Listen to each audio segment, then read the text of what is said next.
Either way, I could, depending upon the day, I could argue both ways. Greg motherfucking Proops is here. On the Joe Rogan Experience.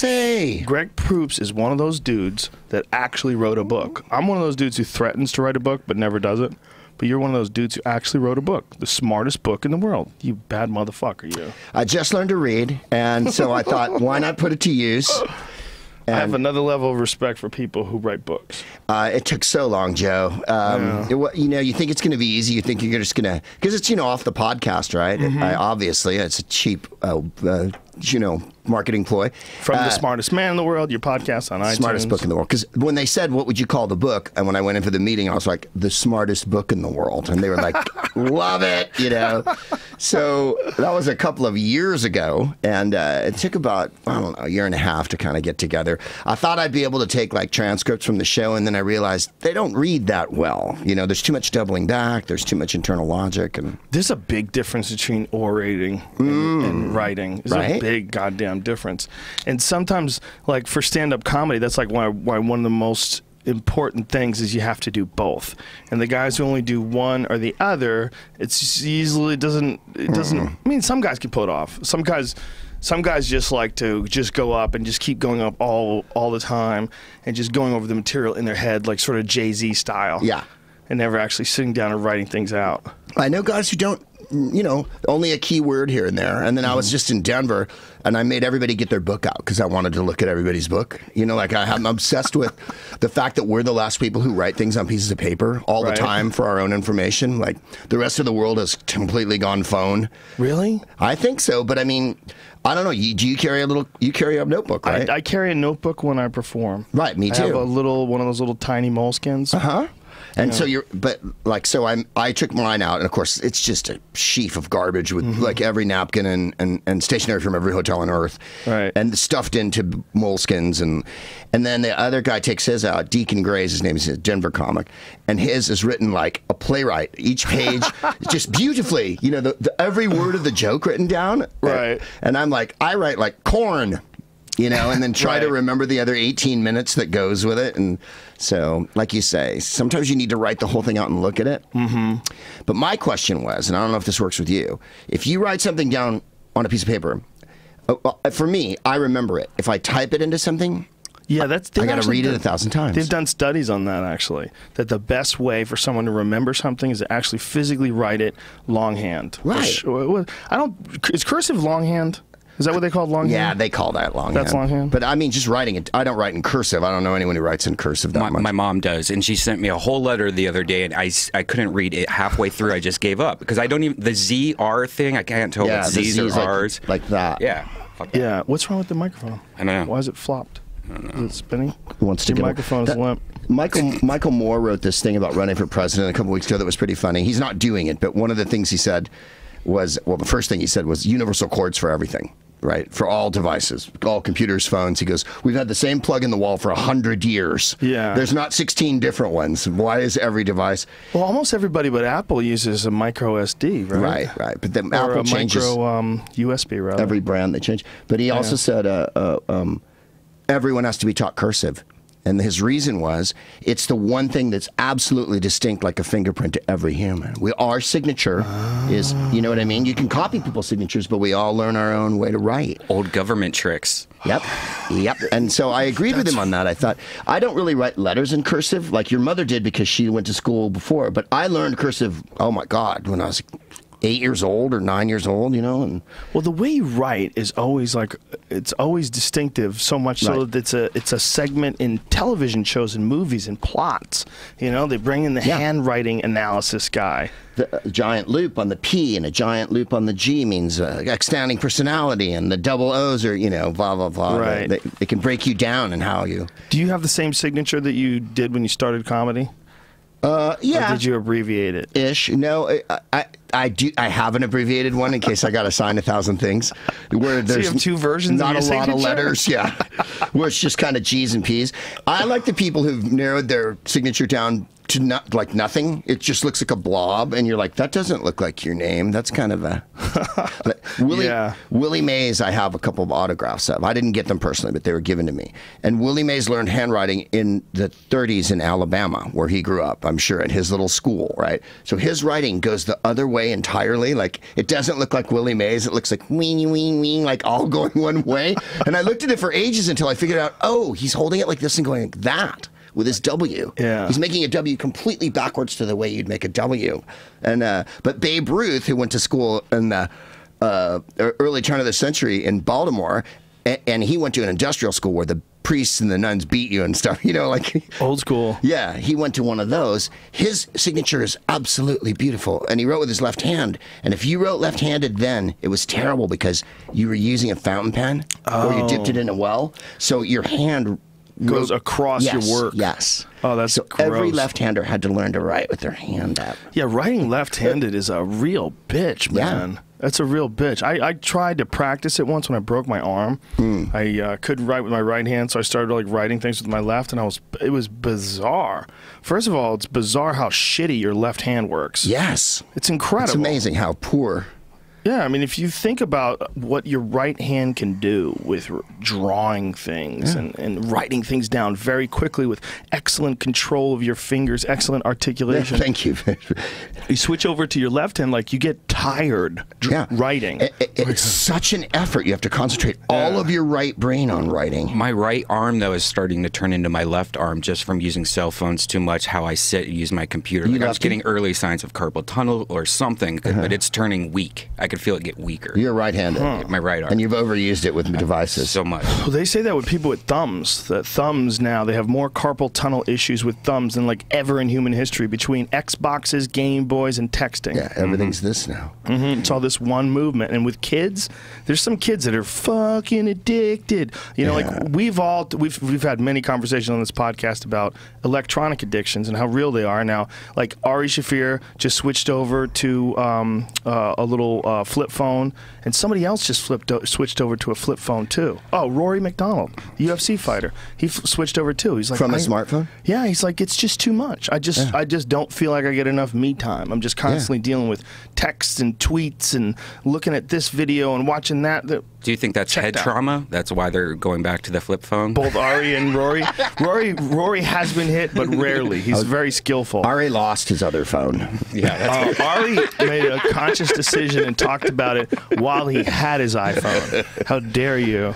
Yeah, I believe you. Well, he really did, man. I think it's good though. I know people who use old-fashioned ones, and I got a buddy in Illinois, and he brought out his, and he had a little razor, man. And I was like, why not?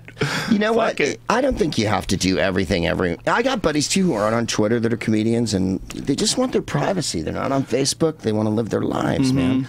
And I say right on, because I find myself wasting too much time on it. You know what I mean? There's the difference between doing your business on it, because we all got to tweet and do all, and go on Periscope and shoot each other and be the monkeys. But when you find yourself just going through Twitter, just looking for something that's interesting, you're like, I could be, building a home out of bricks, or getting something actually done, writing a sonnet to my wife or something, or reading a book. Yeah, like my the book. Smartest book in the world. Like, why would you fuck with Twitter when you can just read that? I don't think I bang on the internet too much on there. A little bit. There's a few things, because the whole www World Wide Web thing. I'm like, World Wide Web is 3 syllables, and www is 9 syllables. So why do we say the abbreviation?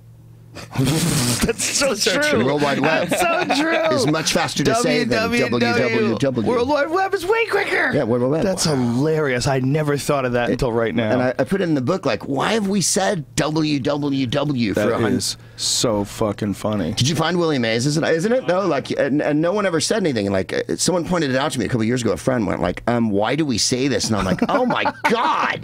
www. World Wide Web. Because we think we're shortening it out by saying www. Like, hey, that's a hip way to say it. Boy, stuttering. Yeah, why don't we just say dub or something? That's some connection to life. There's something in that. Like, there's a reason why life is so goofy. There's gotta be some connection. I stick that one in there, and stuff. I like words that I hate and stuff. There's a couple chapters on that, and just not words long. that you hate. Well, like people. I said like soups and cray cray and all that. I said in 50 years it'll be like saying buggy whip or whippersnapper or I like when people use cray cray in an anonymous or in an ironic rather way. Like I don't mind that. Like if something fucks up and some guy does something really stupid and someone goes, "Damn, he cray cray." That's funny. If they don't really mean it. Yeah. But if they do mean it, it's like, ooh. You just shouldn't accept that level of culture automatically. I agree. There has to be some bulwark against the barbarians. There has to be something against the horde of sheep who are willing to all act and behave the same. Yeah. There's got to be something. There's got to be.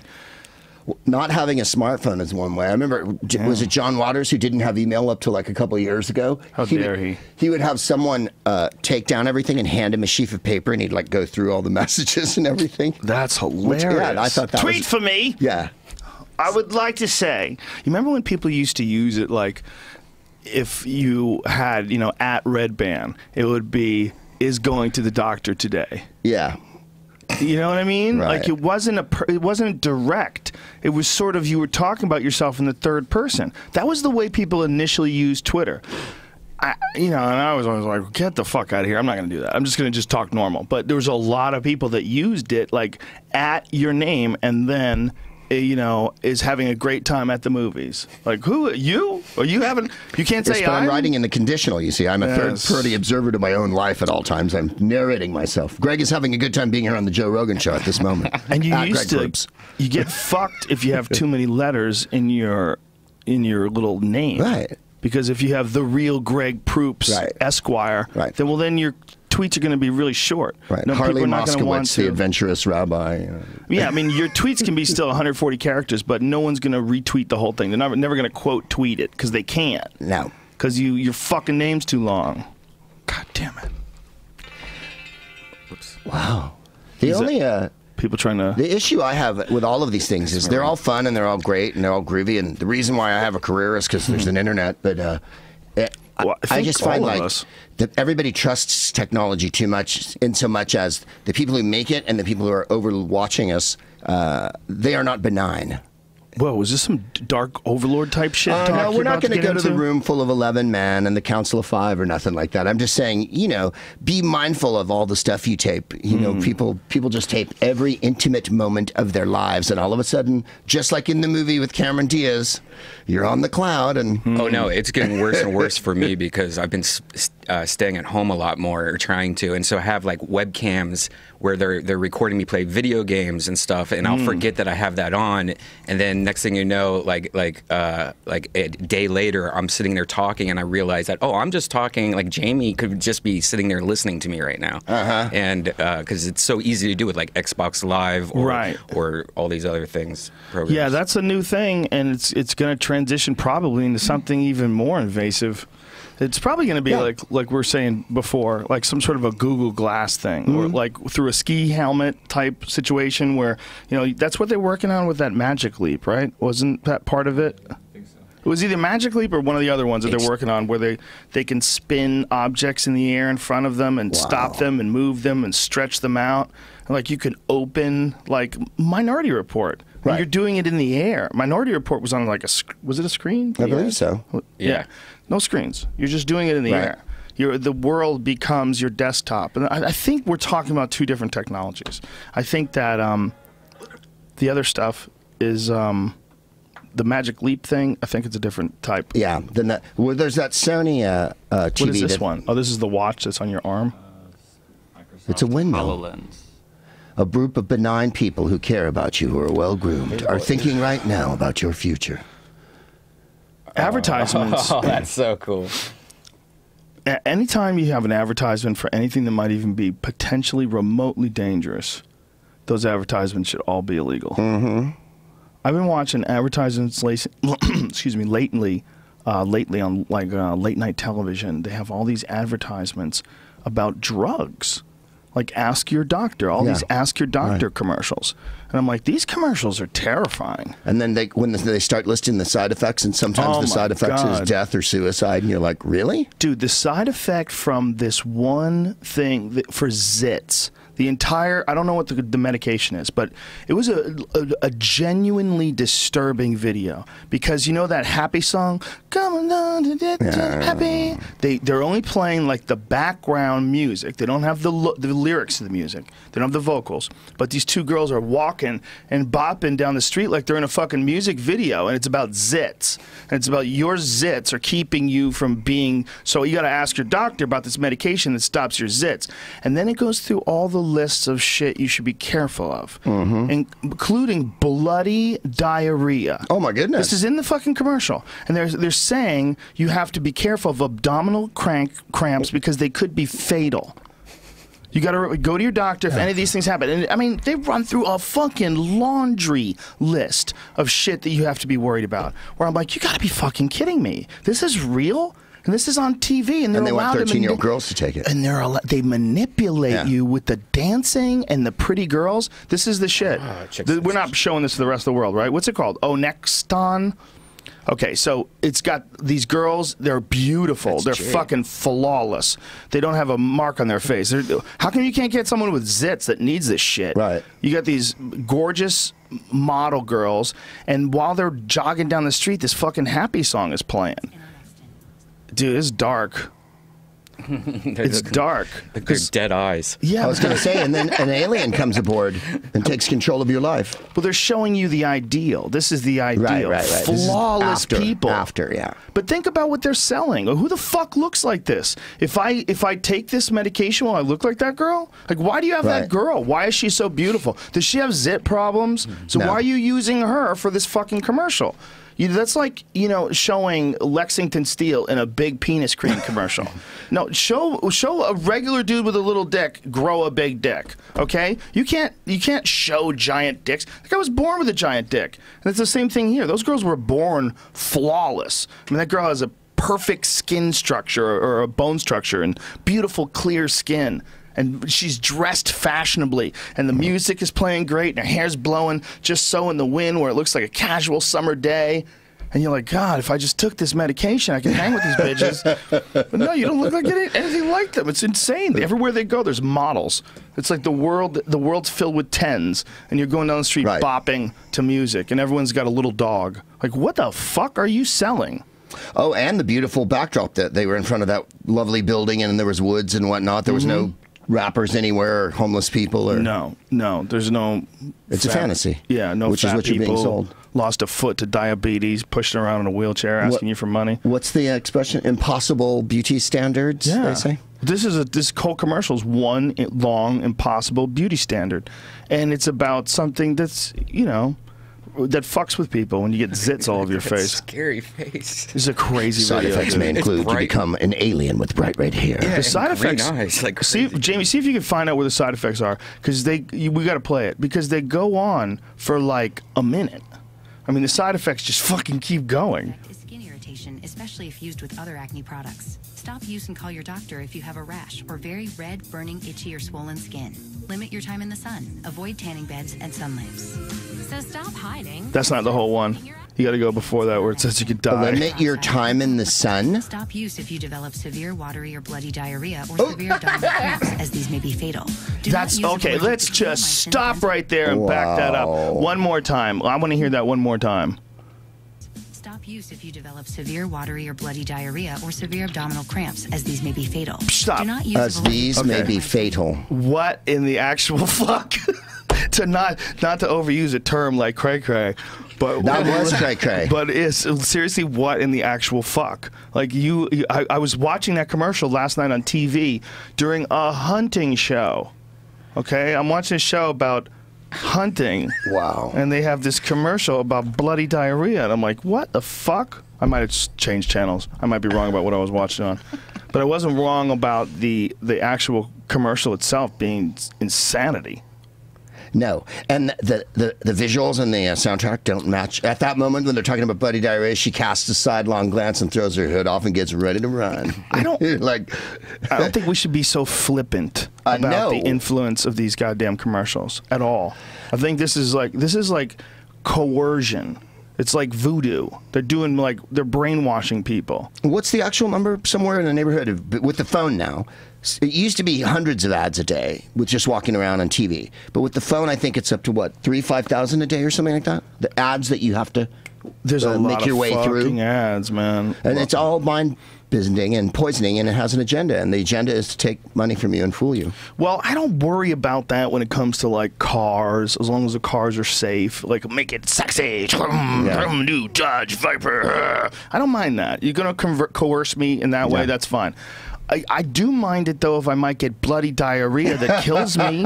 Like you're coercing me. Imagine if you're a young girl with zits, and you might have an unfortunate looking face, and you just always felt like you're an outcast. And maybe if my skin was clear, then I would be scared to go to the gym. You know, maybe those girls at school would be nicer to me, and I'd have more popular friends. And you see this fucking commercial, and the next thing you know, you're going to your doctor, and the next thing you know after that, you got bloody diarrhea and you're dying. How would you get bloody diarrhea, though? Because it wouldn't be... There's only one way. Well, yeah, but it wouldn't be bright red. It would be like that black-red diarrhea. Of course, so you have an internal dire situation. So an acne medicine's giving you internal bleeding. Obviously the FDA approved this, but knew that within a certain group, however what a number is, whatever they feel the number is safe, that many people out of that number, it's okay that they get these things.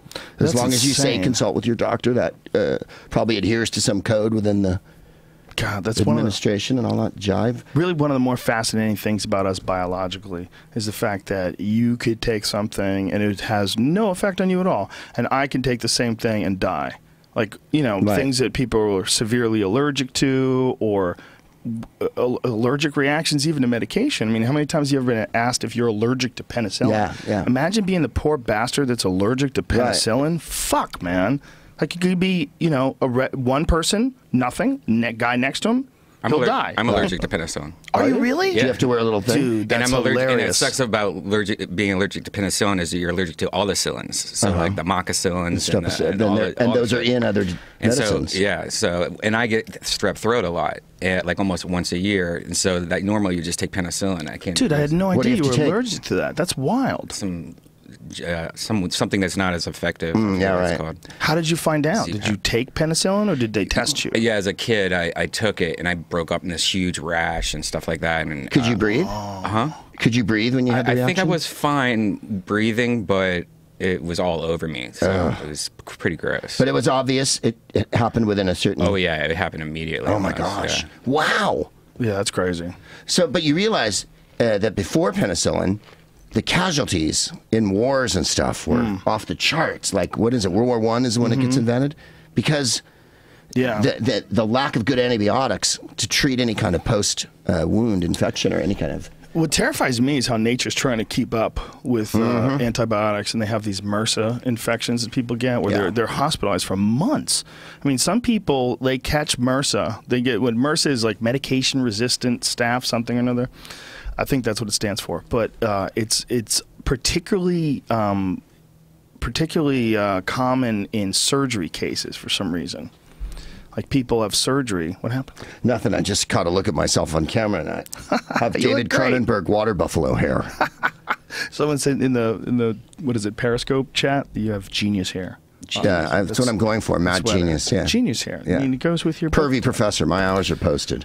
Yeah. What the fuck were we just talking about? MRSA. Being resistant to antibiotics. Oh, MRSA. MRSA. That scares the shit out of me, that they're trying to get stronger as we make more. I mean, it's almost like there's a war going on. Like antibacterials. No one talks about it. Yeah. Eventually, those won't work. Well, do you know, some people that use them all the time, they get so crazy that they kill all the resistance in their hands to other bacteria, so they get warts and shit all over their hands. It's like really common for people that become addicted to that stuff. That it's not a bad idea every now and again to give yourself a little antibacterial in the hands. a little of that stuff that gelled. It smells like alcohol. It's got to be good for you. It smells like medicine. But my friend went over to look at a house, and inside the house was a closet full of the stuff. What?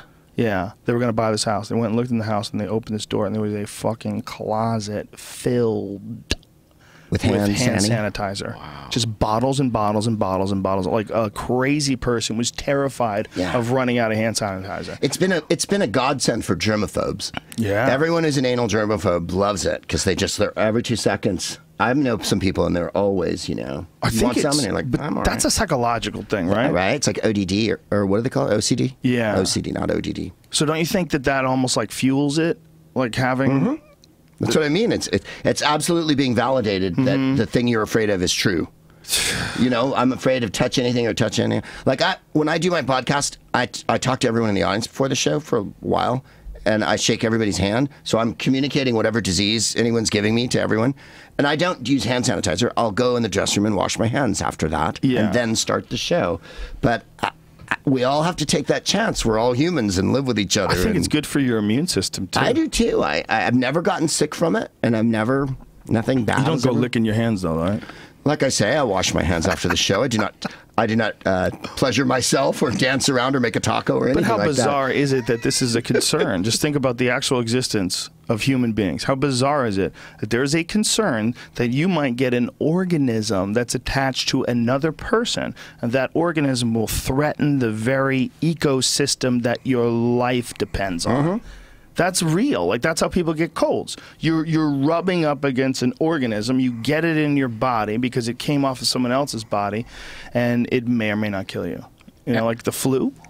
How many times have you shaken these hands after a show and then fingered a girl without washing your hands, and now that is inside of her? I mean, that goes without saying. But I think everyone can relate to that, Brian. Yeah. No, I always wash my hands after shows. Yeah, I wash my hands too. And also, I don't think about it that much, but now that we're on the subject, the microphone never gets cleaned off. Like Ever. at a gym, you would never touch equipment that didn't occasionally get something wiped Especially with over. your face, you kind of kiss it sometimes. Oh, how many times do you accidentally put your mouth on it, or you're making a sound effect and you're fucking, yeah, you're sucking on who knows whose face. Exactly. I get it all up in the mic all the time, and and they like don't sterilize that thing. They never touch them with alcohol, and really they should. Now that I think about it, It's disgusting. Maybe I'll go Todd Glass on everyone and have them change the lighting and sterilize the things. Well, I think alcohol. worst case scenario is these things. These foam things. Right, because this is just a receptacle. We're spitting into that fucking thing, and there's like growing all kinds of weird, funky shit. I bet if we had a microphone and we looked at what's actually going on in the foam of this microphone, I bet we'd be fucking terrified. Oh, yeah. It'd be like the clouds of Venus or whatever. There'd be every manner of thing growing in there. It'd be pretty cool taking all that DNA, though. You know how many people have talked into that microphone? No kidding, we have man. David Lee Roth You got DNA. a Hall of Fame in here, man. So much, yeah. I wonder if how long does that stick around?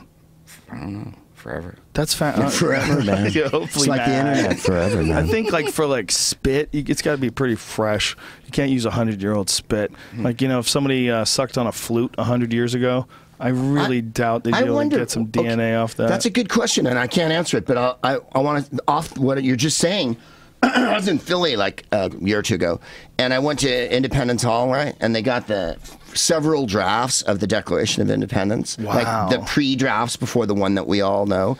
And it says on the explanation on the wall, Benjamin Franklin and George Washington is sweat, and DNA is all over this because they were like this over it with pens writing. And so I wonder if the spit lasts, because they were, according to this, it's like them touching it and their hair landing on it and them sweating on it was enough to, you could extract. It's definitely DNA in the future if it hasn't been created yet. Right, if we can't pick it up now. Right. Who knows? mean, whether it would be a whole readout of a complete DNA molecule, or whether it would just be some of it, I don't know. But they were like, Benjamin Franklin's DNA is all over this thing, like literally. And I was like, ooh, that's kind of exciting to think about them just sitting there going, I'm going to win in the court. And how do you spell, course? And, because there's all the scratch outs on it and ink and them touching it. And Poor wiping techniques.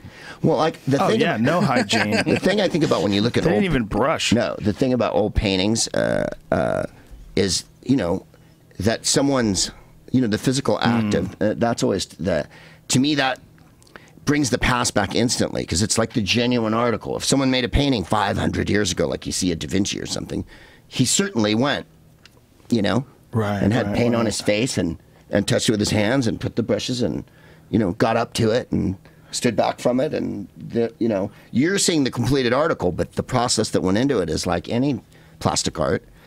Yeah, and isn't it the immediacy of them making it?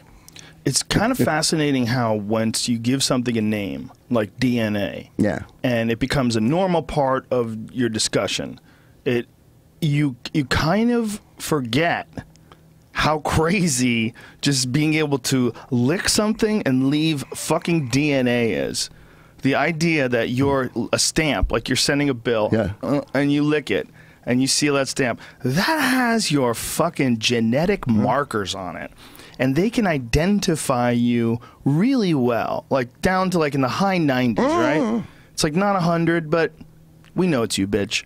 And they take these saliva samples and all sorts of different samples they can get DNA off of. Oh, yeah. Skin, hair. But did you hear that? No, but here's the hair thing. Did you hear that the hair science, like there's a good percentage of it is bullshit? Yep. Was actually invented by the FBI and responsible for hundreds of convictions where the doctors like wore a fucking lab coat and said without a doubt 100% these came from the same person. Hundreds. And it goes back 20 years since they started the program. I read about it last week. It's scandalous.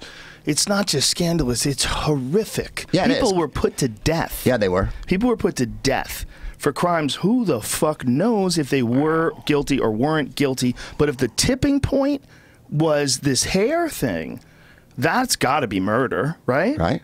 That's it is murder. murder. It's the state murdering people. That's murder. Why can't we charge them with murder? Will we? You think anything will come of this? I think it's a shitstorm. It went away right after I first saw it, but that's definitely the kind of thing you have hearings about. I think. You know what, man? The funding system, for programs, things like that. There's a fundamental, huge flaw in the system, and the fucking fundamental flaw of the justice system is there's winning and losing.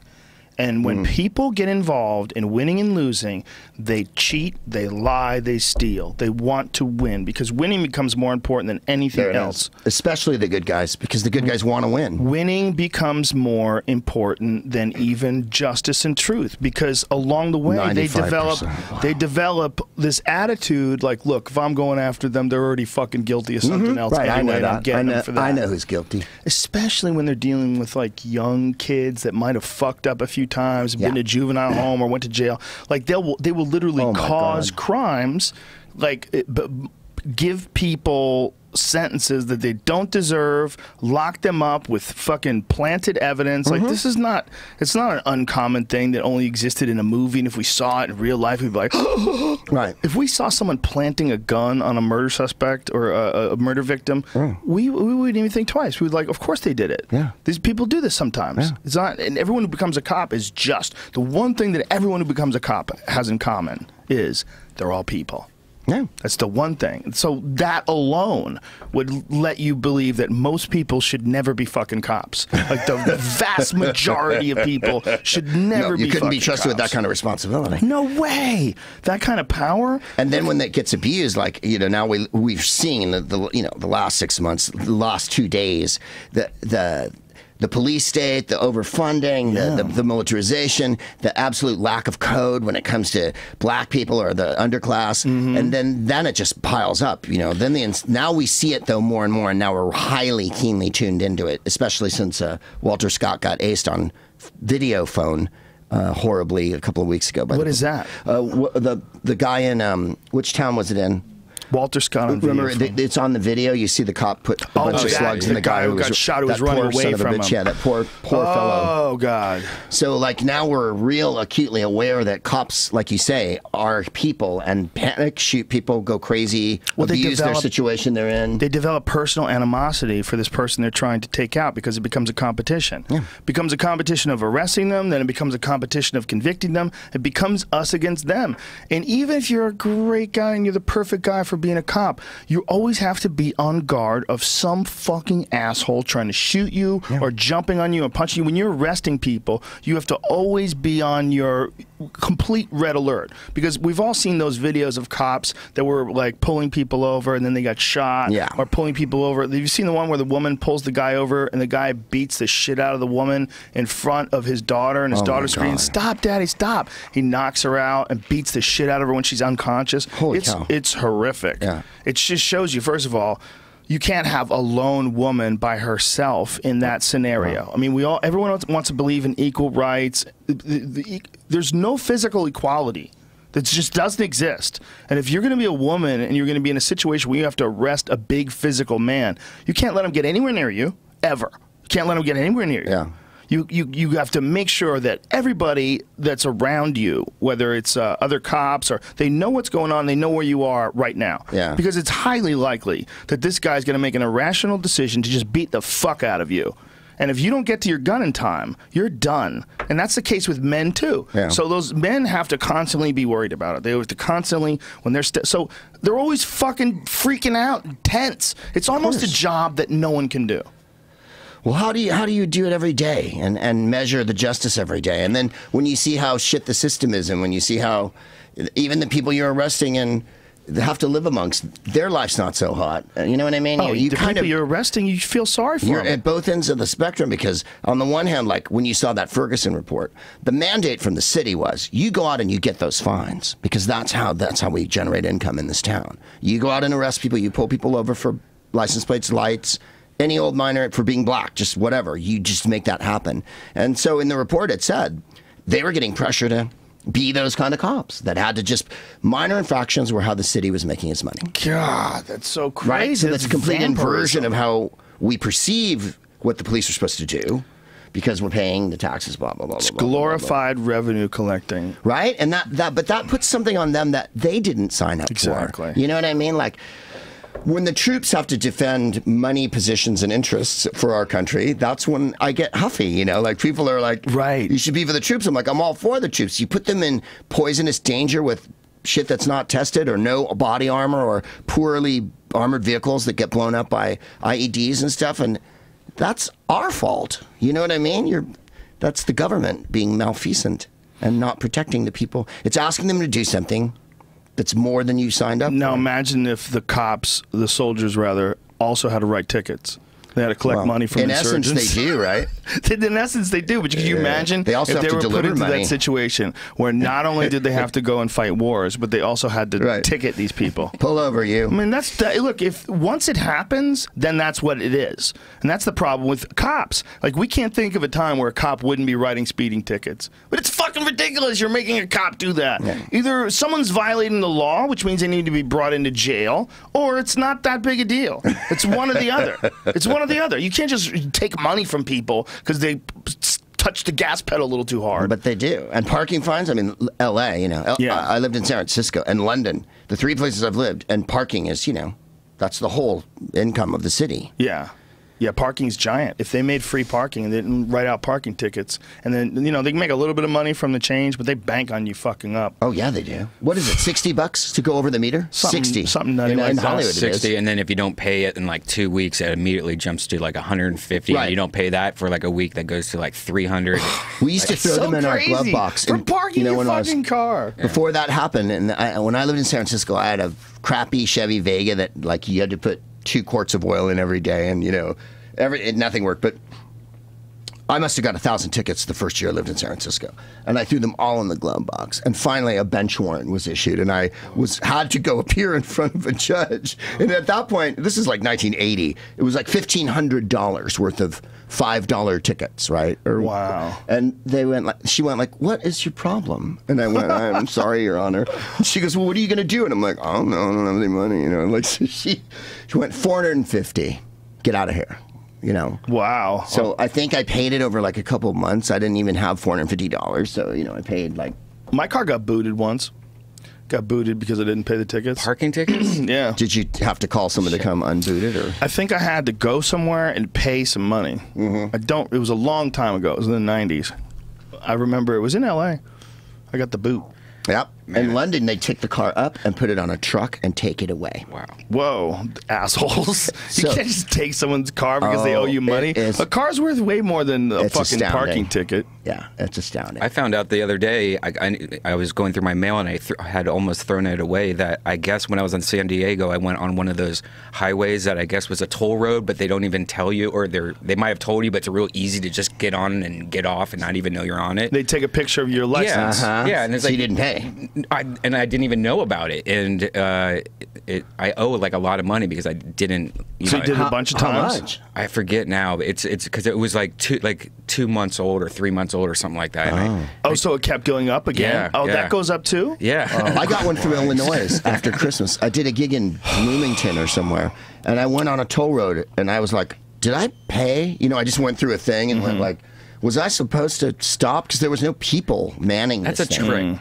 Yeah, There was no people manning it. And then, like, I can see there were lanes where people had discs, and I thought, oh, shit, as soon as I went through it. And sure enough, like a week later, Right. my wife goes, when were you in Carbondale, Illinois, or whatever? And I went, I was driving from Chicago, and I drove on a toll road. And she's like, well, it's $25 or whatever, Yeah, that's that thing what they used to do where you go through a red light and they would take a picture of your license plate. Isn't that illegal now? Yeah, that was deemed illegal. Yeah. Wow, Yeah. they still use it in West Hollywood and stuff. Yeah. Do they still use it? Yeah, I see them, Saw it but the other day.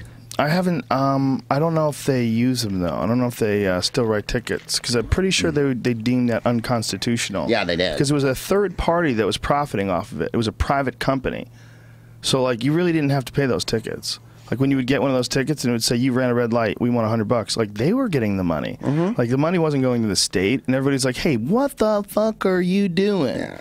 Like you can't have a private company that also profits from it. I mean, the state must have gotten a piece of the action. Sure, but it was easier for them to just farm it out. Well, I mean, That's so prisons gross, are though. privatized. Exactly. That's why there's a million, billion, zillion people in prison in this country. It's not because that many people have done anything worthy of being in prison. Yeah, it will end the function of that whole system where someone's a winner and someone's a loser. Like when you see people win, when they win in court and they find not guilty, yes! Yeah. And that's like the three-pointer of all three-pointers. Yeah. You know, if you're about to go to jail and you're like, remember when O.J. Simpson, when they said not guilty? And he was like, really? Jesus. Yeah. Really? Wow. Really? Oh, you could see that look on his face. Yeah. That guy, I mean, he was trying to play poker, but he hit the lottery. He knew it. Yeah. He won. Three-pointer. Swish. Nothing but net. Home run. Over the building. Into the parking lot. Breaking car windows.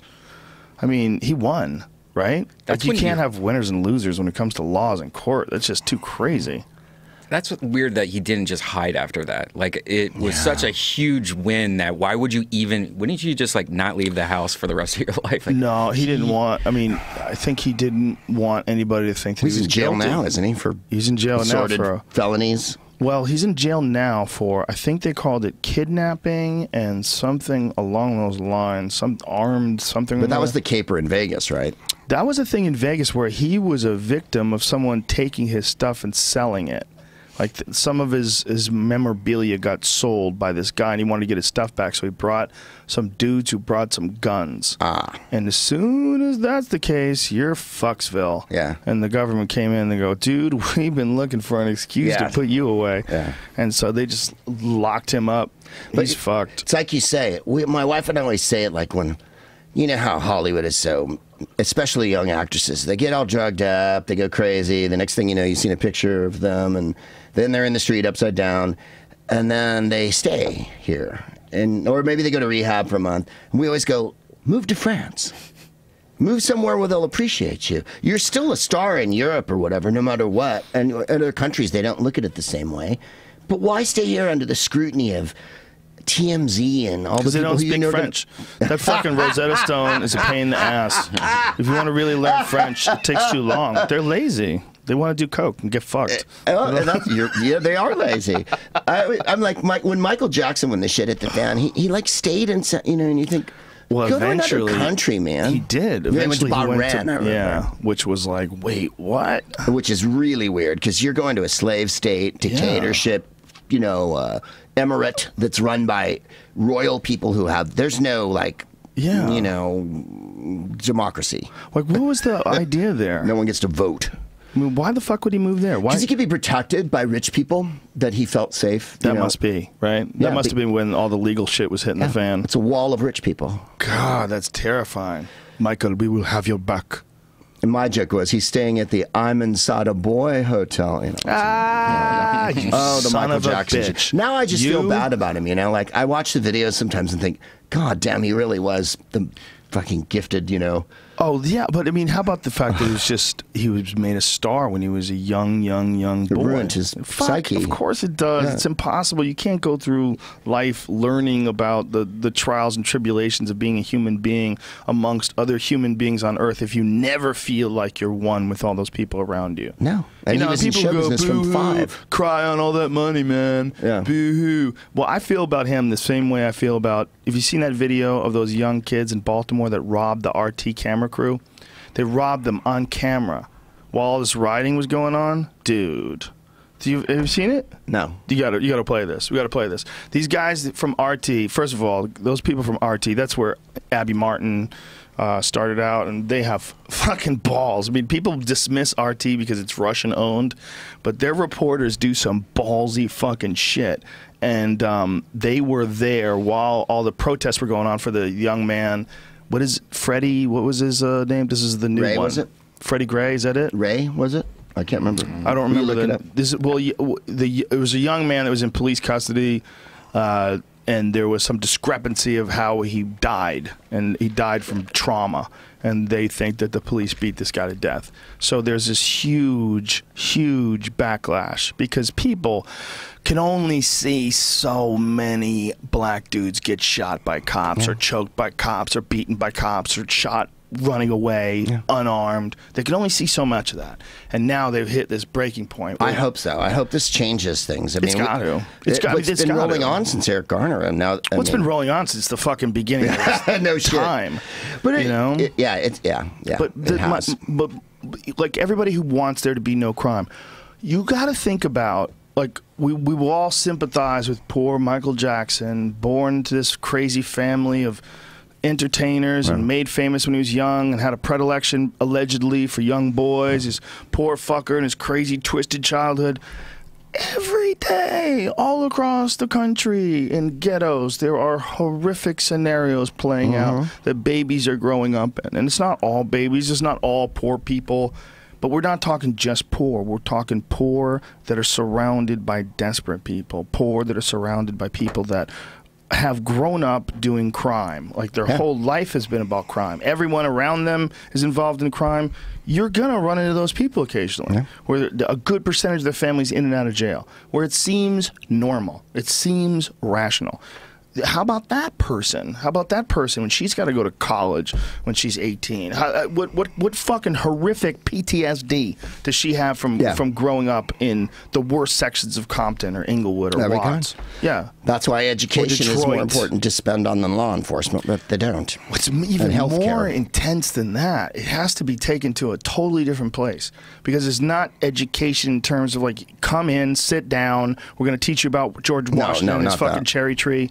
It's got to be this like completely invasive, supportive system that eliminates ghettos. Like you have to eliminate them. If you don't eliminate ghettos, and I don't mean make it so that they gentrify it, no one can afford living in it, because that's how they eliminate ghettos in like Brooklyn. I was going to say, there've been plenty of ghettos eliminated in a lot of towns I've lived in. Well, New York City has a huge problem with that. San Francisco. Because New York, there's so much, the real estate is worth so much that they could just come in and there's an apartment building that's like old and shitty. That space is worth ungodly amounts of money. If they can convert it to high-end apartments, they'll just disappear just like that. Oh, no, and then people are gone. No, you mean improve neighborhoods where people live. Yeah. By having things like parks and resources. And all the above. Places kids can go. Community centers. And even then, how do you penetrate the home? You know, how do you stop horrific childhoods from emerging? I mean, how do you? But as human beings, is like what are we? We're essentially this giant community of people that denies it's a community. We have all these methods that we use to keep ourselves apart from each other, whether it's Republican or Democrat or Islamic or Jewish, or all these little teams that we choose to. But at the end of the day, we're all just one giant race, one super organism. That's it. And anything that's counter to that, anything that's like counterintuitive to that idea is unhealthy for us. And well, what's counterintuitive? Ignore the worst spots. Ignore it and get angry at them. Ignore your cut or your cancer that you have in the biological fiber of your being. Ignore that and get angry at it for being that way. Well, why don't you pull yourself up by your bootstraps there, staph infection?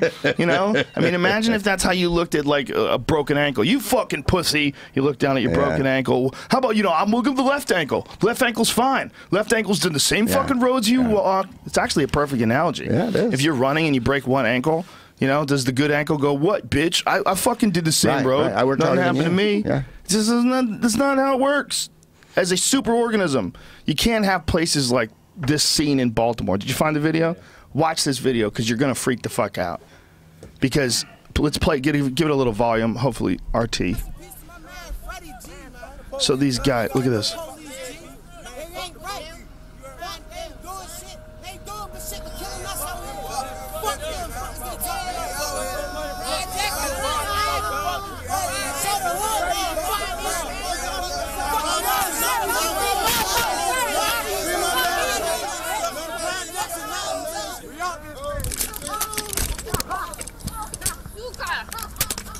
So now you just see these guys running. Give it back! Give it back! Dude! Give it back! Dude, give it back! Give it back my bag! He stole her bag, and the cops tackled this guy and took the bag back. So the cops saved her. How ironic. Wow, right? How crazy. Huh? Everything in play. Wow. This video highlights a lot of shit. Doesn't it? And it illuminates why you fucking need police, okay? There you go. You just saw why you fucking need police. You got your bag back. Why? Because the police caught the guy who robbed you on air. Such a good ending. Yeah. Damn. I mean, it's a great ending for the police. That's like a fucking... You would have to think that might be like a viral video. Yeah. You know, you might have to think like if the police were smart, that's like the kind of video you pull out. Have this really super ultra liberal progressive chick getting robbed by black dudes and then screaming, "Give me back my bag!" Yeah. She doesn't once drop an N-bomb. Yeah. She's not, "My cell phone's in there, you nigger." You know, she doesn't. You know what I'm saying? Like, she's super progressive, probably really smart. You know, brave journalist going in there, and she gets saved by cops. It's crazy. That's pretty crazy. I think you're right, though. Letting the sickness of poverty just go on and on. Sick. In a country where we really do have the money to save everything. That's real racism. That's real. And it's not just racist to black people. It's racist to a gang of different ethnicities that are just completely ignored. Yeah. How about poor Asian communities? There's a lot of like ultra poor Asian immigrant communities in this country. Ignored. Figure it out. You're on your own. Yeah. And I don't even know what the solution would be. But I think there's a big part of the prison system that's ingrained in these bad neighborhoods. If you're looking at a bad neighborhood that's just, there's crime has always been there, okay? So that means police activity has always been there. So then it becomes like this symbiotic relationship between police activity and crime.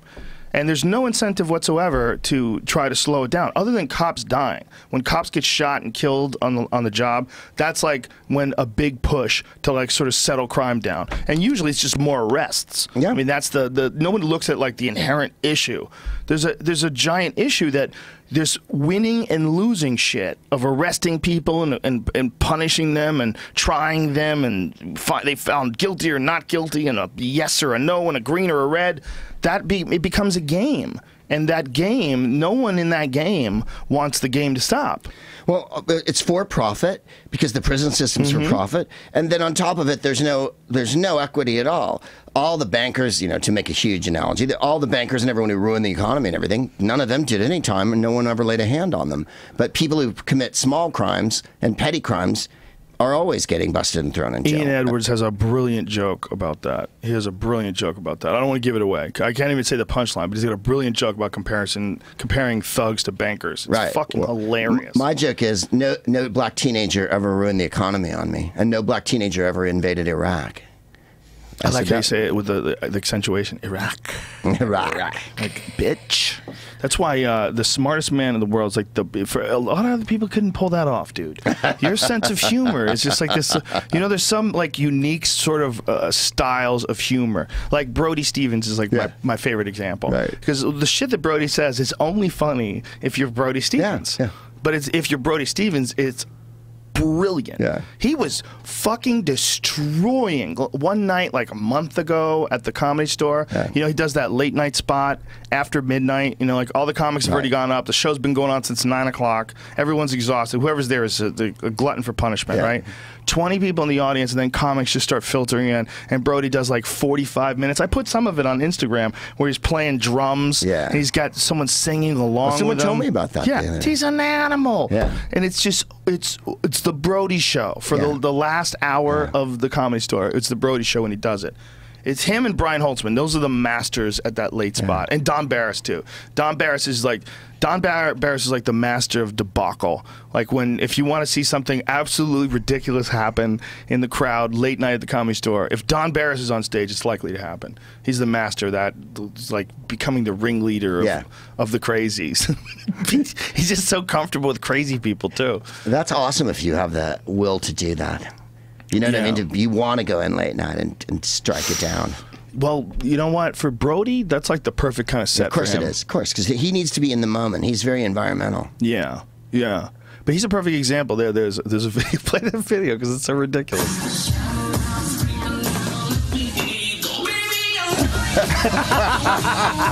He's playing the drums, making kissy faces, and he's got a guy out of the audience right next to him playing the tambourine. And people there's people in the front row that are from fucking Idaho. Right, and shit. I've come to the world famous Comedy Store. They're like, what are we seeing? But what they're seeing is probably like one of the coolest things you're ever going to get a chance to see. Right. It's really breaking it's just down. Completely free form. This one dude is just really entertaining and just having fun, off the cuff, constantly, That place is so addicting to go to, man. I had to take a night off last night just hanging out the Comedy Store. They have that new bar open now in the back. Oh, did it open? Yeah, and it's like the new green room bar? Yeah. And that's critical. Yeah, it's like this really cool little VIP bar, and then they're just cleaning it up. It's amazing how that new GM has just really taken control of that place. Adam's a bad motherfucker. Yeah, we knew him from back in the Tempe Improv days. He's always been cool as shit. Who is it? Eric. Adam. Yeah, Eric and Adam. Well, who started? Who's the big cheese over there? Eric. Eric is the big cheese. Yeah. I don't even know. Adam is the what? Booking. General manager type duties. Yeah, he started. Yeah. It's just like they needed people that had some experience in comedy clubs that weren't crazy, and they never got that before. Everybody that used to run the Comedy Store was completely out of their fucking mind, and Adam is just such a laid-back, easygoing dude. He has like a great relationship with comics. Like all the comics that know him, like it's always like, "What's up, dude?" It's like a genuine friendship sort of relationship with him. He does the Norm Macdonald show, and he also works with Norm Macdonald also. So he's like friends with the comics. Yeah, but he's just a good dude, just a good dude to have around too. He's fun. So like you genuinely like to see him, which wasn't the case for that place ever. It's a weird spot, man. It's still there. It's still right there on Sunset, east of La Cienega, in the craziest spot in all of the world of entertainment. That strip. That's where the whiskey is, where Hendrix used to play and the Doors used to fucking throw down. I mean, that's right down the street from where River Phoenix died. That's up the street, man. That's the Roxy where Sam Kinison filmed his HBO special, and it's right next door to the Rainbow Bar and Grill, which is like, you want to go back in time. You want to go to the 80s? Yeah, you want to see that Molly shit? Hatchet? They're there. Yeah. They're there. They're fucking drunk as shit. They're having a good time. Yeah, that's a wild ass part of the country, not just part of town. Yeah, it is. I haven't played the store in ages. I remember seeing you outside there once, and you were videotaping. Is the back room still all red and Coke Denny? The back room.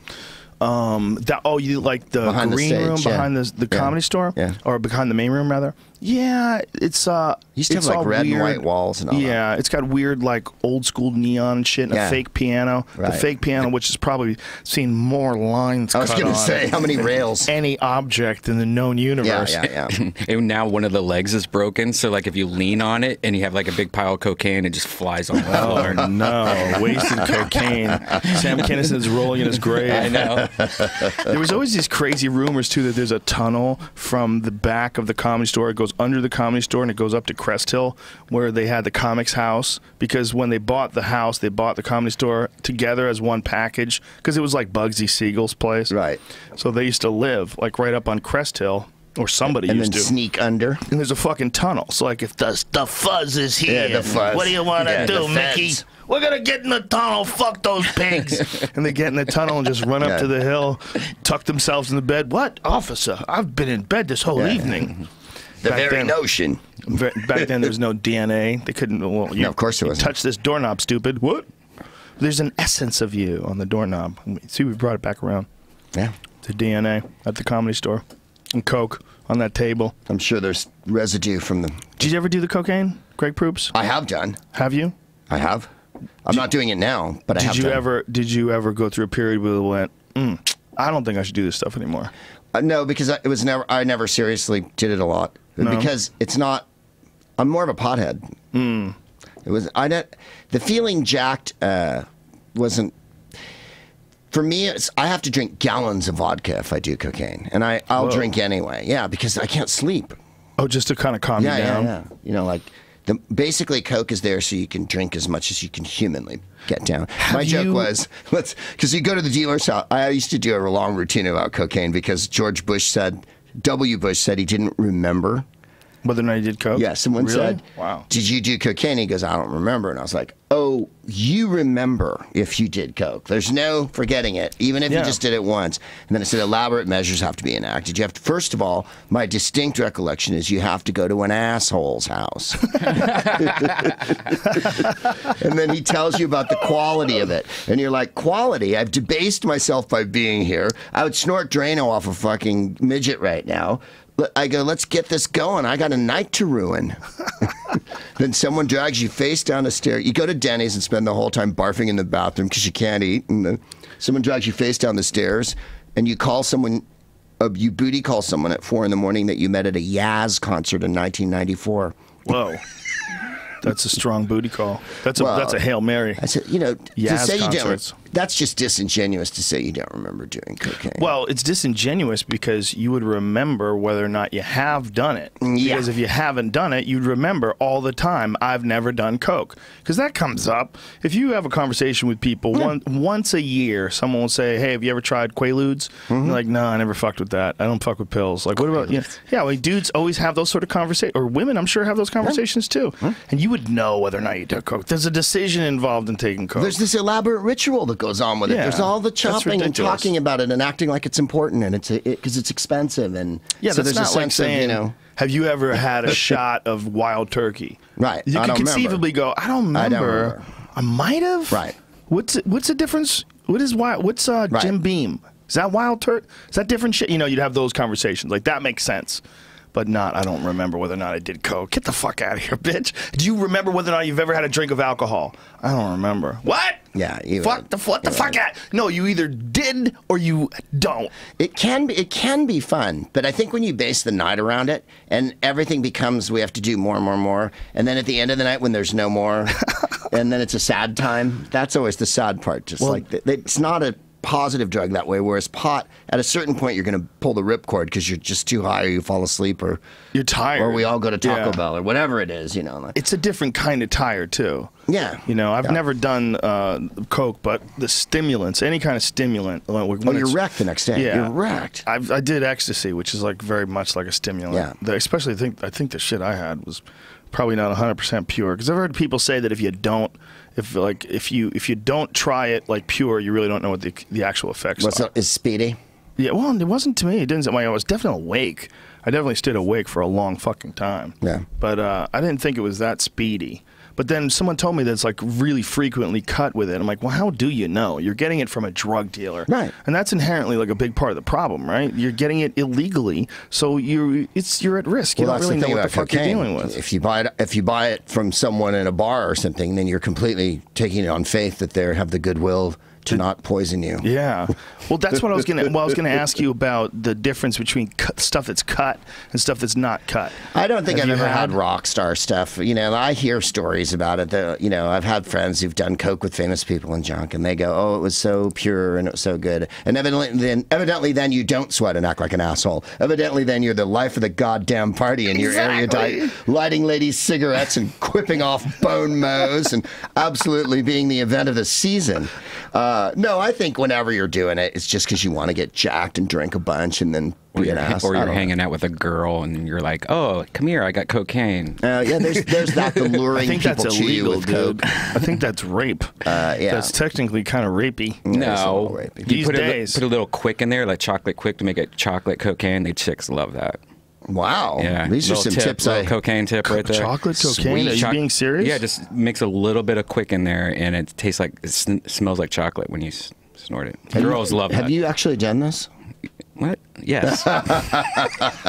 You ever take Fruit Loops and coat them with ecstasy? And no, that's too What elaborate. I was going to ask is there a difference between like needing alcohol when you have cut Coke to not cut Coke? Because you remember Tom Sawyer from Cobb's, San Francisco? As well as I remember anyone. I'm sending him a copy of the book tomorrow, in fact, with an elaborate inscription. Tell him I said hello. I will. But he always used to talk about rock star Coke like it was the goddamn, like it was. That's what he'd say. Yeah. That's where I got the expression. Yeah, but he would talk about doing it with like Kinnison or rock stars. Right. He did it with like a bunch of like maybe it was Robin, might have been Robin. Oh yeah, whoever the fuck he did it with. But he would talk about how it was like the best Asian massage ever with a built-in happy ending, no questions asked, and you just sleep like a baby afterwards. Right. He made it sound like this wonderful experience that you needed to try, and then afterwards the big thing is like you could just go to bed, no problem. You could just go to sleep. I'm like, how the fuck is that possible? I guess because I don't know because. Is it a completely, I don't know like what the properties are, but I'm assuming since it's a numbing agent, it's an analgesic or like an anesthetic almost. So really what it's getting stepped on with is crappy speed and other shit that the additives is what jacks you, I'm guessing. Yeah, but then, I've never had, like if you went to a pharmacy, what a pharmacist would have would be pharmaceutical cocaine, and that would be very pure. And then that's an experiment. Let's get a pharmacist on the show, Joe. And did you know that Coca-Cola still uses coca leaves? Yeah. Isn't that amazing? That's part of their flavor. I don't think Pepsi does. But Coca-Cola uses actual coca leaves, and they extract medical-grade cocaine from it. And then they like the same company that does this for Coca-Cola, they also sell medical-grade cocaine to, like, hospitals and shit. As a numbing agent? I don't know what they use it for, man. I don't understand, but apparently there's to make you write a book. It doesn't have anything to do. Make you invent psychoanalysis. What is the stuff that they lidocaine? Like lidocaine is like cocaine's. It's not autistic brother. I don't think I've ever had. Maybe if I'd done the Rockstar Coke, I'd be advocating it more. To me, it always just seemed like the people who did it were never the people that I wanted to roll with them. Okay, you line the inside of the mouth, nose, and throat, mucous membranes before certain medical. Well, wonder why decreases bleeding and swelling. Yeah. So it's actual cocaine, not lidocaine. No, that's interesting. Cocaine hydrochloride, huh? Well, I don't know if you remember that one person I hung out with that used to do liquid cocaine, and it was just like a little spray bottle, like a Flonase bottle. You just and that's how you did it. You're just trying to get it into your membrane as quickly as possible, and by putting it in liquid, you're absolutely. What kind of liquid would you put it into that you could just spray into your nose like that? No, like that's how it came. It came like that. It came like that. Like atomizer. Sprayed on. Oh wow, that's wild. I wonder if it has a shelf life. That might be worth trying. I don't know. I like I said, the older I get too, I don't want my heart to explode or anything. You know. Well, the real issue they say is with the way they process cocaine from the coca leaves, but that coca leaves themselves are not only not dangerous for you, but really common and kind of healthy. I mean, they have like phytonutrients, and there's some properties. Certainly, to them they've chewed it for thousands of years in South of America. But it rots the holy fuck out of your teeth, son. It rots the holy fuck out of your teeth. You see those dudes that chew those coca leaves all the time? It might be because they like doing coca leaves so much they don't ever bother brushing. Yeah, they probably don't have really good dental care if they're chewing on. It's possible. That's how they built the Inca Empire, because it's a mild stimulant, and you just stick it in your cheek like chew. Yeah. And you just keep it in there, and it allows you, because it restricts the blood vessels, to work at higher altitudes. More, there's all these. They were able to build massive cities and. The higher altitude conceivable architecture at precarious fucking lofty heights all through the empire for thousands of miles, and it was certain that they're all the workers. Well, that's one of those. Chew it daily, Yeah, without a doubt. I mean, that's a really common thing today. And the people who pick it, they don't snort it; they chew it, right? Yeah, they all chew it. It's like really common. Like they have these bags of it and they hand it to each other, and they take it and they grab it and they stuff it in their mouth. Yeah. Like, look how much this guy's got stuffed in his face, like a giant squirrel person. That's what they do. I mean, if you were climbing in the Andes and you wanted to, I think, feel better and not have altitude sickness, the cocaine alleviates. Yeah, for us who are land bound, but it's not. We cocaine. don't live at 8,000 feet or whatever. You really should. It's not cocaine. It's cocaine leaves. Yeah, it's coca. It's coca leaves. It's coca leaves. Cocaine is the extracted form, the unnatural, and it is fucked the same way sugar's fucked. Like when you take sugar, like regular sugar, and you pour it on your Frosted Flakes, you're just poisoning yourself. You're just giving yourself sugar. It tastes awesome. Don't get me wrong. I'm not hating. But you're giving yourself, it's like a toxin at that level. It's toxic. It's bad. It's actually bad for your body. It can diminish your body's performance. Your insulin levels will get all fucking out of whack. Your body's like, what is this? Because you're not supposed to have sugar in that form. It's supposed to come attached to fiber and watermelon and apples and all these different fruits that we normally get sugar from. It's supposed to be, there's like like a relationship that these nutrients and the various aspects of food all have to the actual piece of food that they come from. When you just extract one, good part of it, like sugar or cocaine, like you're taking it out of the whole symbiotic plant system. It's that very it has interesting set up. though, because isn't that like the story?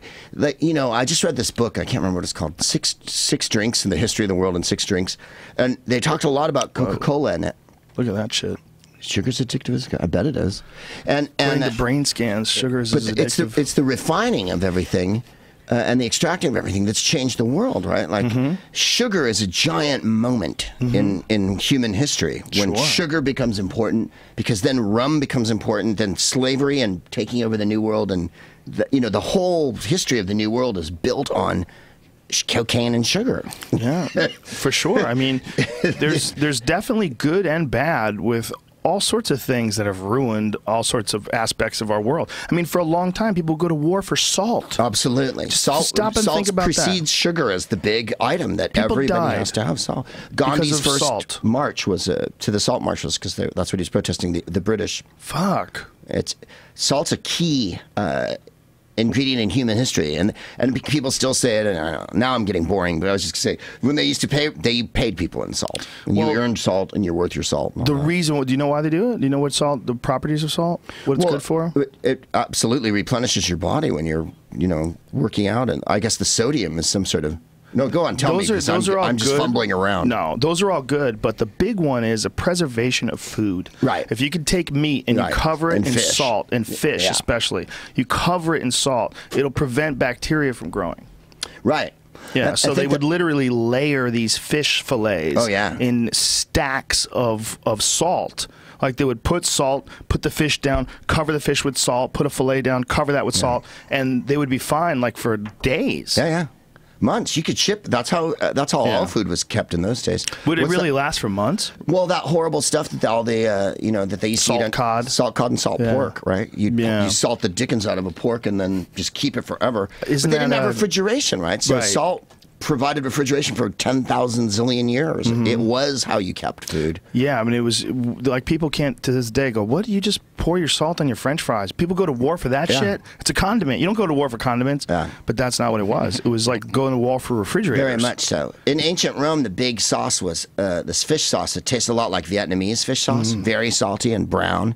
And it was like rendered fish that they let sit, and then they threw salt in it. But it kept. Wow. You could have it on your shelf for a couple of weeks, which in the ancient world, you're buying food every day. You're taking your bread to the baker breaks it, you bring it back. All of it has to be done on the day, right? You have chicken or whatever. You're not going to the supermarket and putting shit in a fridge for 1 billion years. So yeah, you don't have a deep freezer where you can keep pot pies. Salt is like you said, the world fought over salt for ages and ages. It's amazing to think about today. People were forced to work in salt mines and died in them. That was like a huge punishment for ages. There's a mountain in, is it Germany? There's a mountain of salt. Wow. And it's been reduced now to, there's a book called Salt, and it's very good. Will you look up the book called Salt, the guy who wrote it? And they reduced it just because of the world's need for salt? Well, yeah, they dug it all down. Wow. Like there's 2 mountains, one in South America, I can't remember, and the other in Mexico, is it in Potosi? And there it is. Salt, a world history. Yeah, you'd really like it, man, because he breaks it down, and he shows you the salt mines, and there's pictures of the salt mountain, and it is unfucking believable. I mean, we were talking earlier today. About not having a smartphone. What a big leap that would be to go back to a flip phone. But look at the fuck people fought over salt. That is so alien to us. And spices, today. right? The reason why Columbus was coming. There it is. That. The reason why Columbus was a mountain of salt came, and I always talk about Columbus on your bloody show, but even Magellan, when he went around the world, he sent 5 ships. They lost all of them. They finally came back with one 3 years later, right? 3 years later, a crappy ship with 18 guys sailed back in. Well, it had all been underwritten by businessmen from Germany, right, who underwrote Magellan's voyage. There was enough spice in that ship to pay for the whole trip. A 3-year trip and losing 300 guys and 5 ships or whatever, 4 ships. Whoa. There was because they brought back, well, I don't know what they wanted on that one, nutmeg or whatever it was. They had to go all the way around the world to on wood, the East Indies. No electricity. But see, that was the difference. Was Magellan was going to prove you could go that way, right, all right, the way right, around. Because usually they went around India and the Horn, and so that's how valuable it was, and that's why Portugal and Spain were such giant powers because spice. And then when Spain took over the New World, there was mountains of gold, one in South America and one a mountain of silver. I mean. A mountain of silver that they made the Indians and killed them all doing it, dig out, and all the gold and silver in Asia is still in circulation is like Spanish gold. Whoa. Dug out of the New World. That's insane. There was a literal mountain. 2 of them. One in South America and one in Mexico. That's silver. Incredible. A mountain. Fuck, it's not that long ago either. 1492, Columbus sailed the ocean blue. That's not that long ago, 500 man. years ago. That's crazy. Yeah. That's why Spain had money and why giant. And then comes the whatchamacallit, the Reformation, and after the Inquisition, and now Europe becomes Europe, and they all start fighting each other. And it's really truly amazing what a small amount of time that is in terms of like in perspective with the human history. Yeah, human history. Just even perspective with everybody wants to go to the beginning of the universe, 13.7 billion. Oh whatever God! It is. But we don't even have to go that far. Let's go to biological life. Yeah. And then human beings have been around just a small amount of time, and in that small amount of time, the amount of change that we've seen just in 200 years is so mind blowing. And we're talking about like going back to flip phones being like some big fuck up. God, I can't believe I couldn't do it. I can't do it. Why don't I just rub 2 sticks together? Dude, I need Periscope. Yeah. I'm periscoping all the time. It's huge for my career. But you could go back to salt. Keeping your food alive with salt. I'm going to start lining everything. There's going to be an asshole out there that does it. I bet there's assholes out there doing it right now. Oh, yeah, Those there are. Guys who make their own axes and shit. There's Chisel everything. That's kind of the good thing about now is now you get to see people, what the things you thought we lost, like, blacksmiths and saddle makers are back and making stuff, like everybody's relearning all these old crafts, how to be no one knows how to like, boil metal or whatever and be, make all those ancient things that were so necessary. If you didn't have blacksmiths 150 years ago in this country, even 100 years ago, wagon wheels, everything, horses, your guns, the tongs, the tools you worked with, you had to take it into him and he'd fix it and he'd give it back to you. There's something really cool when about armies that. carried swords and spears, I mean... On paper, there's something really cool about that, right? Someone in your group had to be a metal worker. You know what I mean? Yeah. Someone in your unit worked metal, and you'd heat up a thing at night and bang, bang, bang, fix everybody's guns. And there was a guy who made your furniture. Yeah. There's a guy who chopped the wood and sawed it down to make your table. Yep. By hand, baby. Yeah. Wow. And everybody's table was slightly different because they really were just marking it with pencils and sawing into the wood. And you can see it sometimes when you go to places like when they have, artisans making, I don't know. I mean, I'm not going to go to a Revolutionary War village to watch them churn butter or nothing, but... I don't like super stupid old school making shit with your hands. But I love watching people make shit that I don't even give a fuck about. Yeah. Like violins. I don't play the violin. But I watched some show about them making violins and the wood that they choose and the harmonics of the wood and when you look at a really truly expensive violin, I mean that is a goddamn functional work of art. Oh, absolutely. I don't play any instruments. No. And I think the musicians who buy those high-end ones are reverent about their...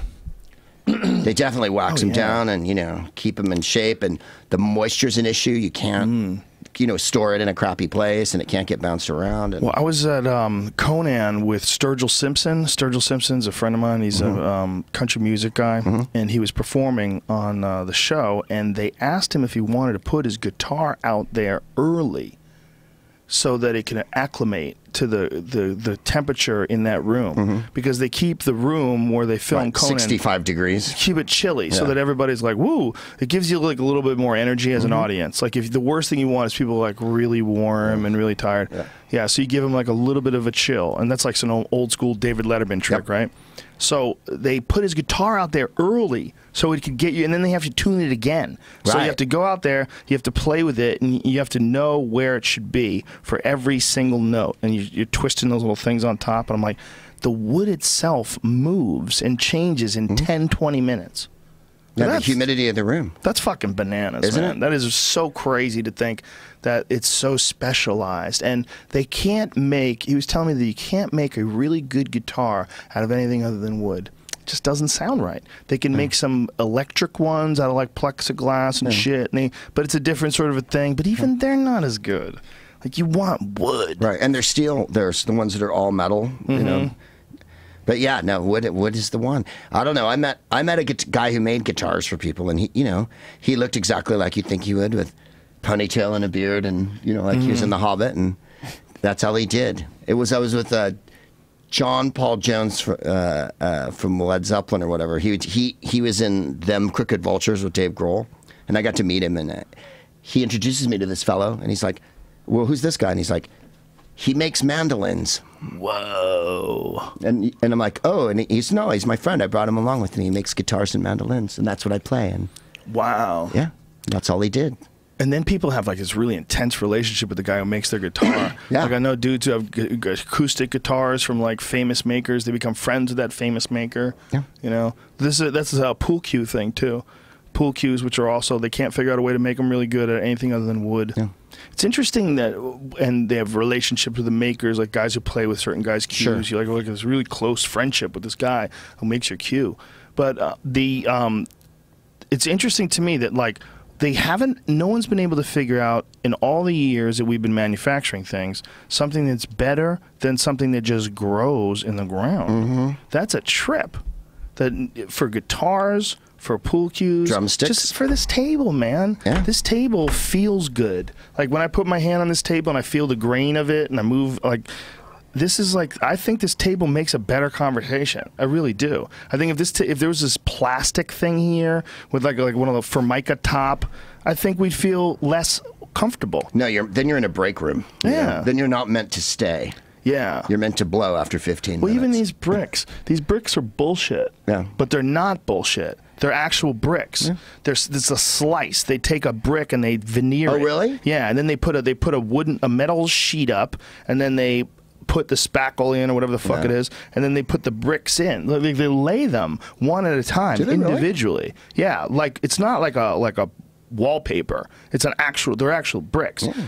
But to me, it's like, I know that's real. See, if I go back there and touch that, it feels like a brick. That feels like a real organic thing. Right, and bricks are, mud and composite and all sorts of shit thrown into a mold. You still have to mold them. They're all irregular. I would have a wooden floor if I own this place. I would change it. I would turn the floor wooden. Wouldn't it be too noisy for a studio? Yeah. Who gives a fuck? Let it echo. Hello. Let it echo. I would feel better. I feel better with like shit that's like organic stuff. I agree. Like if you could be in a grow room, that would be the ultimate conversation. If you could just do a video podcast from a grow room without going to jail or without getting your place stormed by people that know there's $1 million worth of plants there. You're already getting me put in jail with all your questions today. Not true.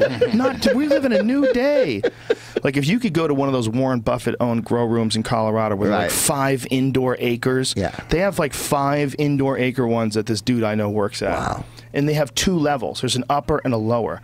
Colorado's taking shit to the next level, son. Yeah, I just got back from Denver. That is the beginning. That is the beginning for the whole country. The whole country is going to become that. The whole country is going to become just like Colorado because they're going to get addicted to the revenue, and then they're going to get addicted to the behavior. The revenue is one thing, but you go to Colorado right now, you have less drunk driving accidents. You have less violent crime. You have the lowest incident of DUIs in something like 25 years.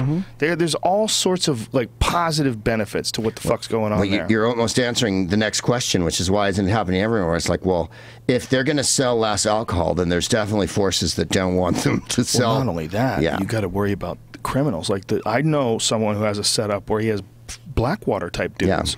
There's these dudes who have bulletproof vests and they walk around with machine guns and they're outside of this grow room because they're dealing with millions of dollars in cash. Millions. And the banking law is the next thing, because the banking laws are still archaic.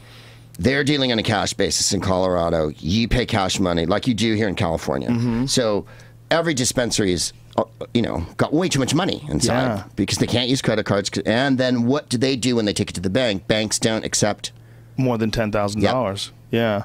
Well, that's also what's going on with these asset forfeiture laws that are also being, one of them got overturned. What did we say, Tennessee? We talked about the other day? It got overturned in Tennessee where they were stealing people's money, man. People were driving somewhere, like say if you wanted to buy a car and you had $7,000 on you and you left your house with like this money that you saved for a long time. If they pull you over and they go, why do you have $7,000 on you? And you're like, well, I'm going to buy a car. I'm like, the fuck out of here. They would just take that money and then you would have to prove somehow or another that you sell drugs. Isn't that theft? It is theft. It's not only just theft, but they would spend that money. And they would, so it even goes into a bank vault. They spent it in the most ironic way. They bought a fucking margarita machine. And you were using this margarita machine at a cop party. So you used the drug money of you thought someone was selling drugs, you took it, and then you bought a fucking margarita machine with this. To give yourselves legal drugs? Like you took drug money to buy some drug machines. It's unbelievably gross. That's ridiculous. Yeah, well, that's a part of what they were doing in California with the medical marijuana. Medical marijuana is a state legal thing. So these places were following all the state laws. They got licenses to open. They opened up. They even went through this whole dispute where they said, look, a lot of you are too close to schools. You got to close down. There's always legislation that got passed, and a lot of pot stores had to get closed down. Even after that, the DEA came in. They jackbooted these fucking kids that were working there. There's one where this guy's stepping on this kid's neck. The kid is totally being compliant. They got him zip tied on the ground. He steps on his neck when he gets off of him.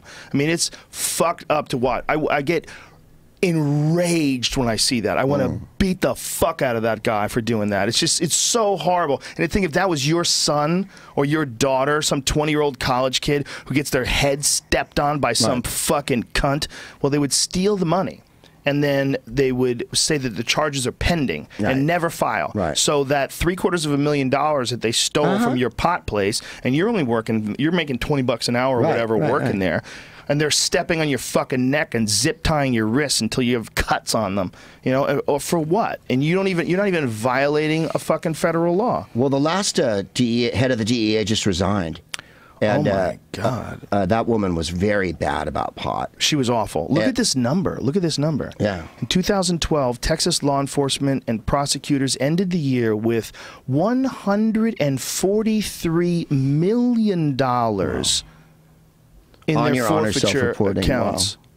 143,040,730. You're talking about the system being wrecked. This is what's wrecked about everything. That is unbelievable. So this is 1 year. The state of Texas law enforcement preying on the people of the state of Texas. Stealing from the people. Stealing $143 million just in a year. I'm sorry I interrupted you about that DEA lady. No, not at all. What's ironic is that she got put on. Do you know what took her down? A prostitution party. Oh yeah. The DEA had. They were hiring hookers. Like the Secret Service. They had a little fun. The Secret Service and the DEA were having fun. And another, what the fuck? Leave them alone.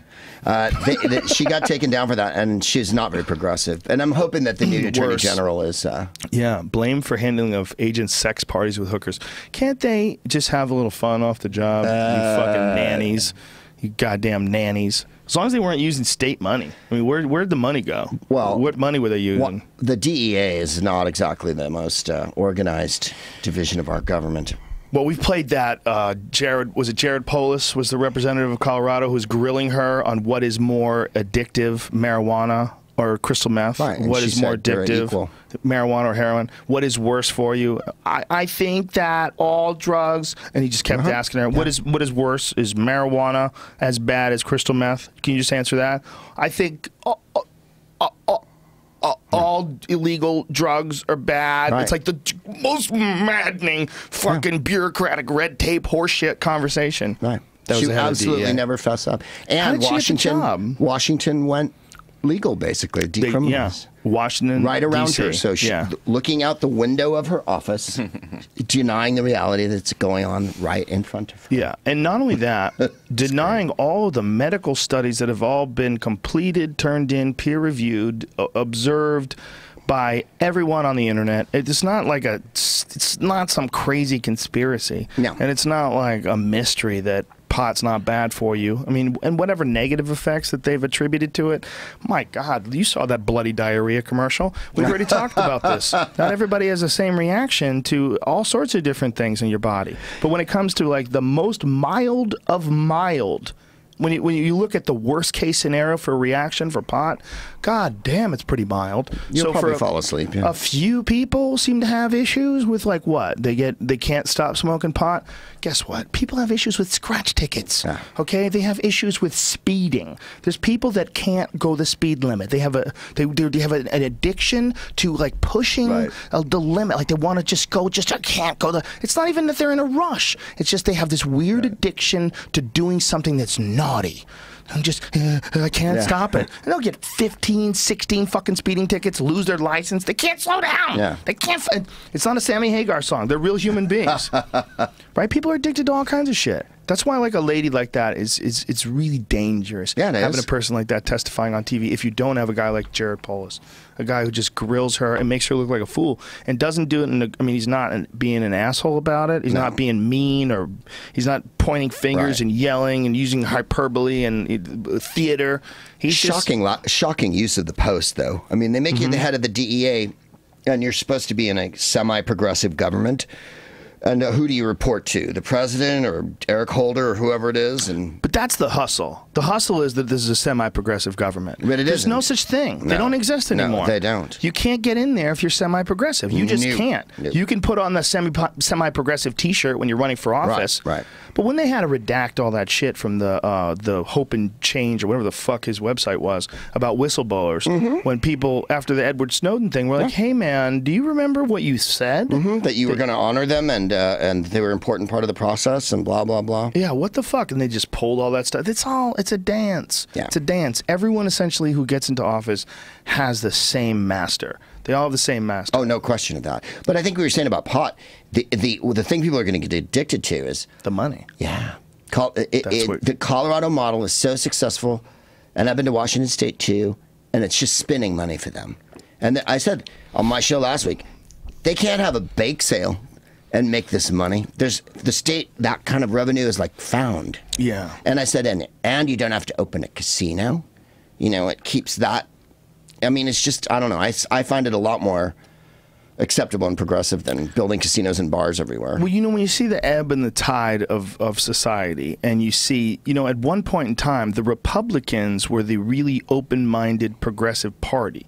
That was a long time ago. That was what a Republican was. What a Republican was totally different than what a Democrat was. It was almost like polar opposites. And another thing that you're seeing today, really lately, like it seems like over the last few years, is like the people who are progressive, probably as a reaction to all the assholery that they had to deal with as a young person, or all the what they believe is the slights and the misappropriation of money for war and all the different shit that they should be right about. They should be angry about. But now they're the aggressive ones when it comes to policing speech, when it comes to like shielding people from anything that might make them uncomfortable, fat shaming. There's a lot of this crazy talk, and really aggressive about it comes from the left now. It's like they're the school marms, someone wrote that on Twitter. I think Christina Summers was, I forget the tweet, but I retweeted it the other day. But it was so appropriate because it was exactly that. It's like, how did this happen? It shifted. And then Bruce Jenner goes on TV, says he's becoming a woman, and he's a Republican. Mm-hmm. And everybody went, wait, what? Diane Sawyer's reaction was fantastic. Yeah. I cried laughing. She went, what? And then she goes, you're a Republican? And he goes, is there anything wrong with that? And she went, no. So you're going to go to John Boehner and Mitch McConnell? And he went, yeah, I'd do it in a heartbeat. And she just went, There was a take of her like, you're barking up the wrong tree, bro, Hames. Well, he's an odd case. Isn't he? He's that, unique, obviously. Yeah. He's famous. He's got a past. He's a famous sports star. There's a lot going on there. Yeah. But I think for transgender people, I think it's amazing. Oh, it's fantastic. To have 2 hours on TV dedicated to this person who's decided to become a woman. And then here's the thing. People will go, oh, well, you know what? What about the possibility that what he has is a mental illness? What? That is possible. Listen, it is possible. There's all sorts of possibilities when it comes to mental illnesses. But that was my point. My point is, if he has a mental illness, and the worst case scenario of the mental illness is he wants to be a woman, and then he becomes a woman. Right. But he's a lesbian, But too. that's way better than having a mental... He was hetero, which was weird. No, he's going to become a lesbian. He's going to become a lesbian because he's a man. Right? He was using the he pronoun. Right. He wanted to be referred to as Bruce and he. So like he has always been a woman. Right. So it's very, and you know, you're supposed to not question that and let people get away with anything when it comes to he, she, gender definitions. I guess that would be queer or whatever it is, whatever the fuck he wants it to be. The point being, first of all, why do you give a shit if he wants to remove his penis or not? And second, if the worst case scenario is he becomes a woman, is it really so bad to be a woman at 65? No. What fucking difference does it make? Right. At 65, anybody who fucks you is throwing you a bone. All right? Let's be honest. And that's like if you're going to become a woman. Don't rush me. I'm sitting right here. If you're going to become a woman, that's a perfect time. Don't go when I do. Don't show me anything like that. If you want to become a woman, that's the best time when it's over anyway. I mean, you want to be a 65-year-old man or a 65-year-old woman? No one wants to fuck you, dude. Just like be a woman now. It's perfect. And you don't even need an operation. That's what I thought was funny. We'll just call you a woman. Diane Sawyer was being pretty good about interviewing him. And then when he said he wanted to be a woman, she's like, you missed all the good years. And I thought, that's really sexist. You're a 65-year-old woman, Diane. No, not only that, she's basing his value on whether or not men will want to have intercourse with him. All of a sudden, she's using the standard that I'm sure she wouldn't want to be judged by. If I said, well, Diane, you're over 60. I don't find you as attractive as I did. You know what I mean? I thought that was really a wild thing to say. I mean, I understood it because it's a knee-jerk reactionary thing to say, like, well, you don't do that, you're not going to get the pussy. You know, like someone would say. But I also thought, you're a New York intellectual media chattering class, rich, you know, involved person type. That was a pretty weird reaction. You go, you missed all the good years, especially since she's that age. Yeah. Well, I think she has the license to say it because she's that age. Yeah, of course. But also, it's like, you know, it just highlights how ridiculous the progressive structure of language has to be. Right. How it has to fall into. She can't make a joke like that to him about something like that. It is funny, but it's so sexist. Like, I'm pretty sure that Diane fucking Sawyer isn't sexist against women. I'm pretty sure. You know, you could be goddamn reasonably certain. No, you didn't even. You're right in what you said. Yeah. And if you judge everybody by the standards that like really super progressive, complainers will judge people by it, because there are certain things that people will write blogs about where you go, Jesus fucking Christ, will you stop? Let off. Will you just stop? You're being completely ridiculous. Like, here was one. There was a fat shaming one that I tweeted the other day about Protein World, this thing that's going on in England. They have this this billboard. Is it England? They have this billboard that says, you know, is your body beach body ready? Oh, yeah, I saw that. And there's a girl in a bikini who looks really hot. And people got angry that they were fat shaming. That by showing this girl, so look at this. Are you beach body ready? Yeah, and then they took pictures of her, and they were defacing them. Body people shaming. were writing "fuck off" on it and stuff like that. Protein World. No, actually, that's not true. What were they writing those defacings? Most of them were photoshops. Oh, really? Most of them were people bullshitting. And I guess I didn't read very carefully. Yeah, well, because a lot of social justice warriors that would be really into doing something like that are incredibly socially retarded. Yeah, and they have a lot of social anxiety, and they're not going to go out. Some of them would, but they're not going to likely go out. Going back and to your point spray about paint over this shit. Nupraxin or whatever that. There's a nice gap. The acne cream was. Mm-hmm. Isn't this also an unrealistic, impossible body? No, it's not if you're that girl, but it's genetic. I mean, if you're that girl, it's not impossible, but it is genetic. I mean, yeah, but we're all, there's always going to be the perfect-looking people, and everyone will always want to look like them, and then there's the whole question of But that's not shaming, okay? That is impressive. That's inspiring. That's inspiring. And if you're a girl, only impressive because you're attracted to it? Maybe, but if you're a woman and you can possibly look like that, which is not all women. Some women have odd-shaped bodies. That is just a fact. We've all met women who are boxy or really wide, and you know it's probably annoying to them to see shit like that. Yeah. But guess what? When that fucking dude who plays Tyrion Lannister, what's his name? The guy, the small man. What is this dude from Game of Thrones? Oh, yeah. You know the dude. What is his name? Peter Dinklage. Peter Dinklage, yeah. Peter Dinklage. When Peter Dinklage sees a fucking Abercrombie and Fitch ad with a dude with a six-pack, you know, with long legs and long arms and shit, I bet that freaks him the fuck out, too. But doesn't mean Abercrombie and Fitch should stop showing twinks with six-packs to sell underwear. It's fine. It's like, it's not body shaming. It's impressive. That's what it is. It's unusual. It's not the mean. No. That body's not the mean. Who's got a body like that? That woman's got a perfect body. Yeah. That's not normal. That's not a lot of people. But and she's gray. It's not fat shaming. Here's the real fucking problem with that. Here's the real problem with what they're doing. They're selling like some sort of diet plan. Oh, is that what it was? Right? Isn't that what it is? See what it is. Protein. Well, what is it? Is it just protein? Well, go to the actual thing itself. But see, people are so mad. Like, look at that. I smash patriarchy with a hammer. Like, scroll down and look at that. Look at this. Look at this. If I had a hammer, I'd smash patriarchy. I found it, and the hammer has feminism written on the handle. Look, I just want to tell you, look, that woman in that picture is an actual woman. Like, she actually exists. Well, like, that's not fair enough. This is not patriarchy because someone wants to look like that. She's attractive. That is a sexually attractive woman. Yes, it's not but we're patriarchy. caught up in a dominant paradigm that oppresses us at all times, Joe. If you decide to look at the world like that, you can find absolutely everywhere you go. That's why sometimes I think it'd be fun to be a right-wing conservative, because then you can just blame lots of people for stuff. And well, how about being a left-wing radical? But it's I not am, much different. it's exactly the same. I have all these people I'm afraid of, and all these people I fear, and but you're not so blame. left-wing radical that this doesn't make sense to you. Well, most things make sense if you think about it after a while. I just don't. I think that people absolutely would get uncomfortable if their body could never look like that, and they would walk by and see that. But that's the breaks. You know, that's just how, that's life. Life hands you weird cards. And if you believe in freedom, you believe that someone should be able to sell the image of that body to stand there with a bikini and use it for their products. The product is like, so no one really, no one really did deface the boards. It was just it's all bullshit. Because I thought I saw one of those the other day. I mean, look, there might have been. I'm sure it was some people might have done it, but apparently, according to the people at Protein World, they had a statement. They said that they were all photoshops that they hadn't seen. I live in French fry world, and it's a little bit different in my world. You're a little. I am Beachbody Ready in French fry world. I'm heirloom tomato world. Heirloom tomato world. Yeah, that's what I live off of. A little balsamic vinegar, a little sea salt sprinkled on top. Do you put mozzarella on it? No, you don't need that fucking cow shit. And just slice through that tomato. It's one of the most delicious things in the world.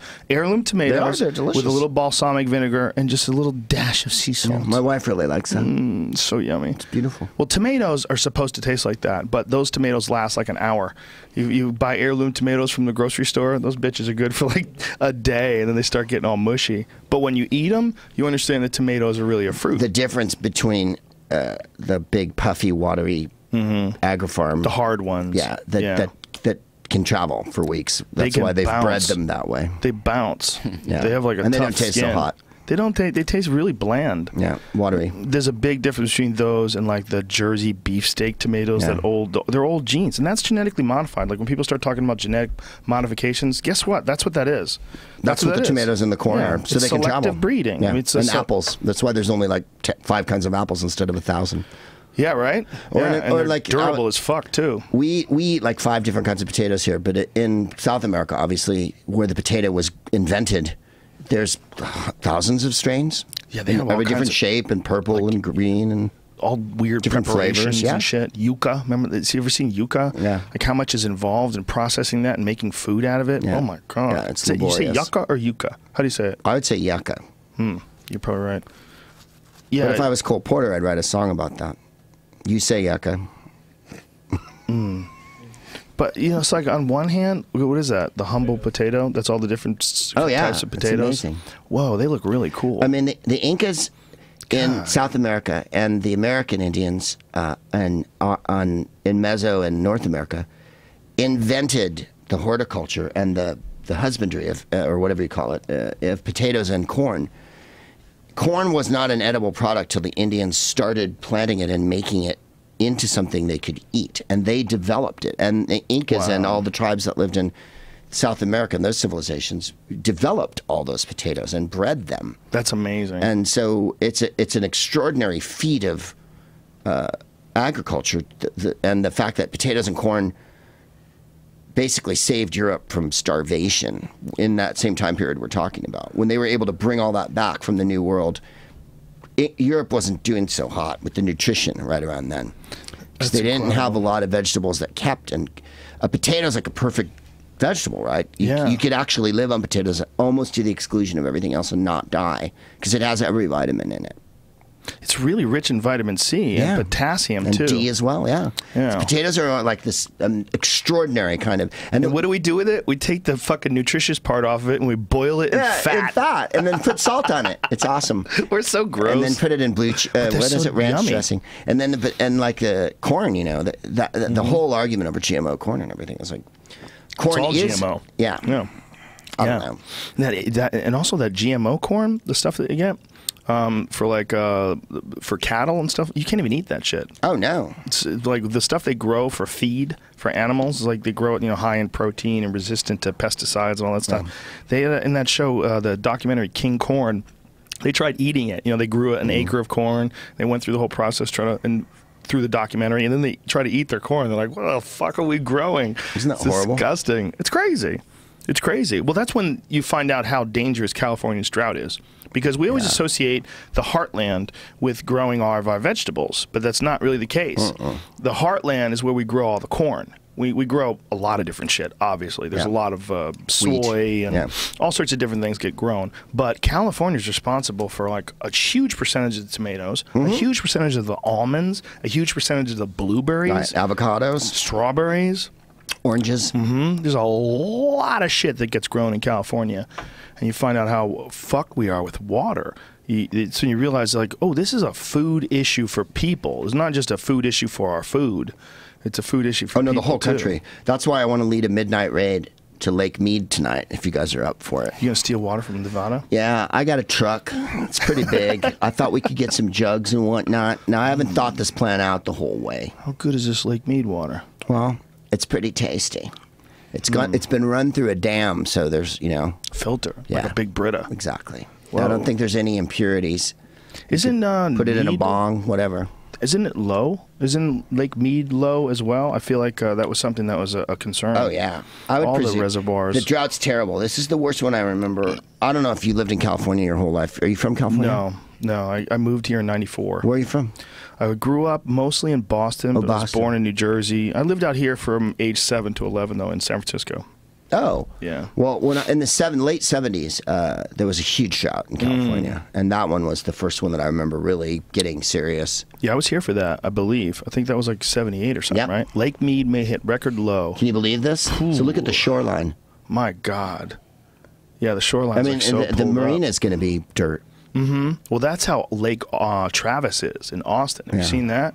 No. That's terrifying. Lake Travis is way worse. Pull up pictures of Lake Travis in Austin, Texas, because some folks bought these multi-million-dollar gorgeous estates on the water of this amazing lake. And they're like, honey, we are living the fucking dream. Yeah. We have a house on the lake. Yeah. Look at this. It's incredible. You go out your back door, you have a cocktail, you hear the fucking the frogs, crick, crick, crick, crick, crick, crick, and you're like, we live on the lake. This is amazing. Well, then the lake is 200 yards away now.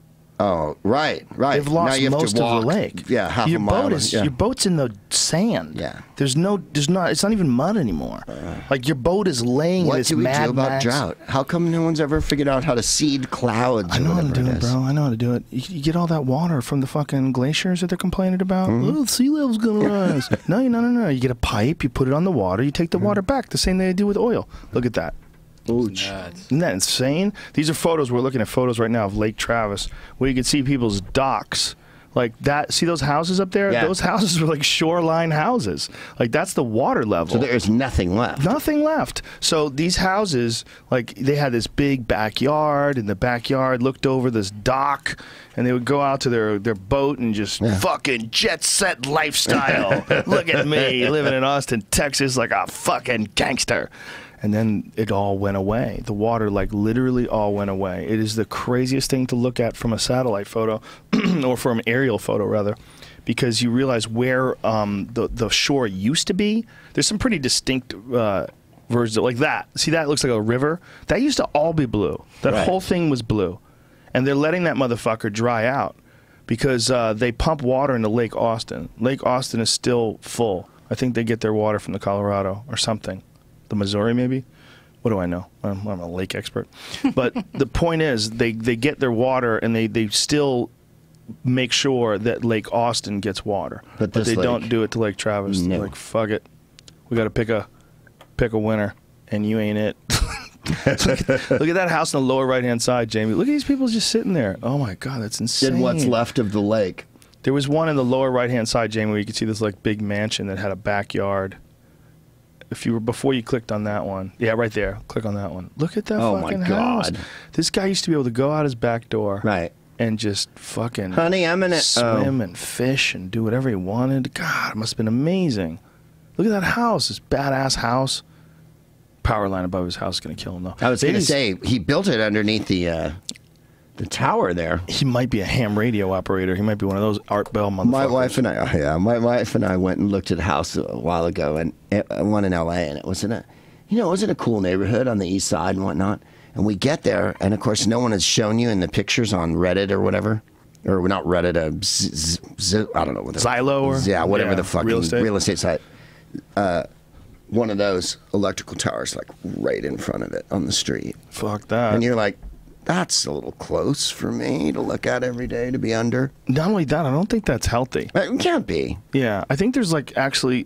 Although my hair, bullshit. Then I'd have genius hair all the time. Yeah, it would just be I'd be like young Einstein or whatever. Imagine trying to watch TV and you hear the sound of that thing outside your house. Yeah, it's a weird sound those things have.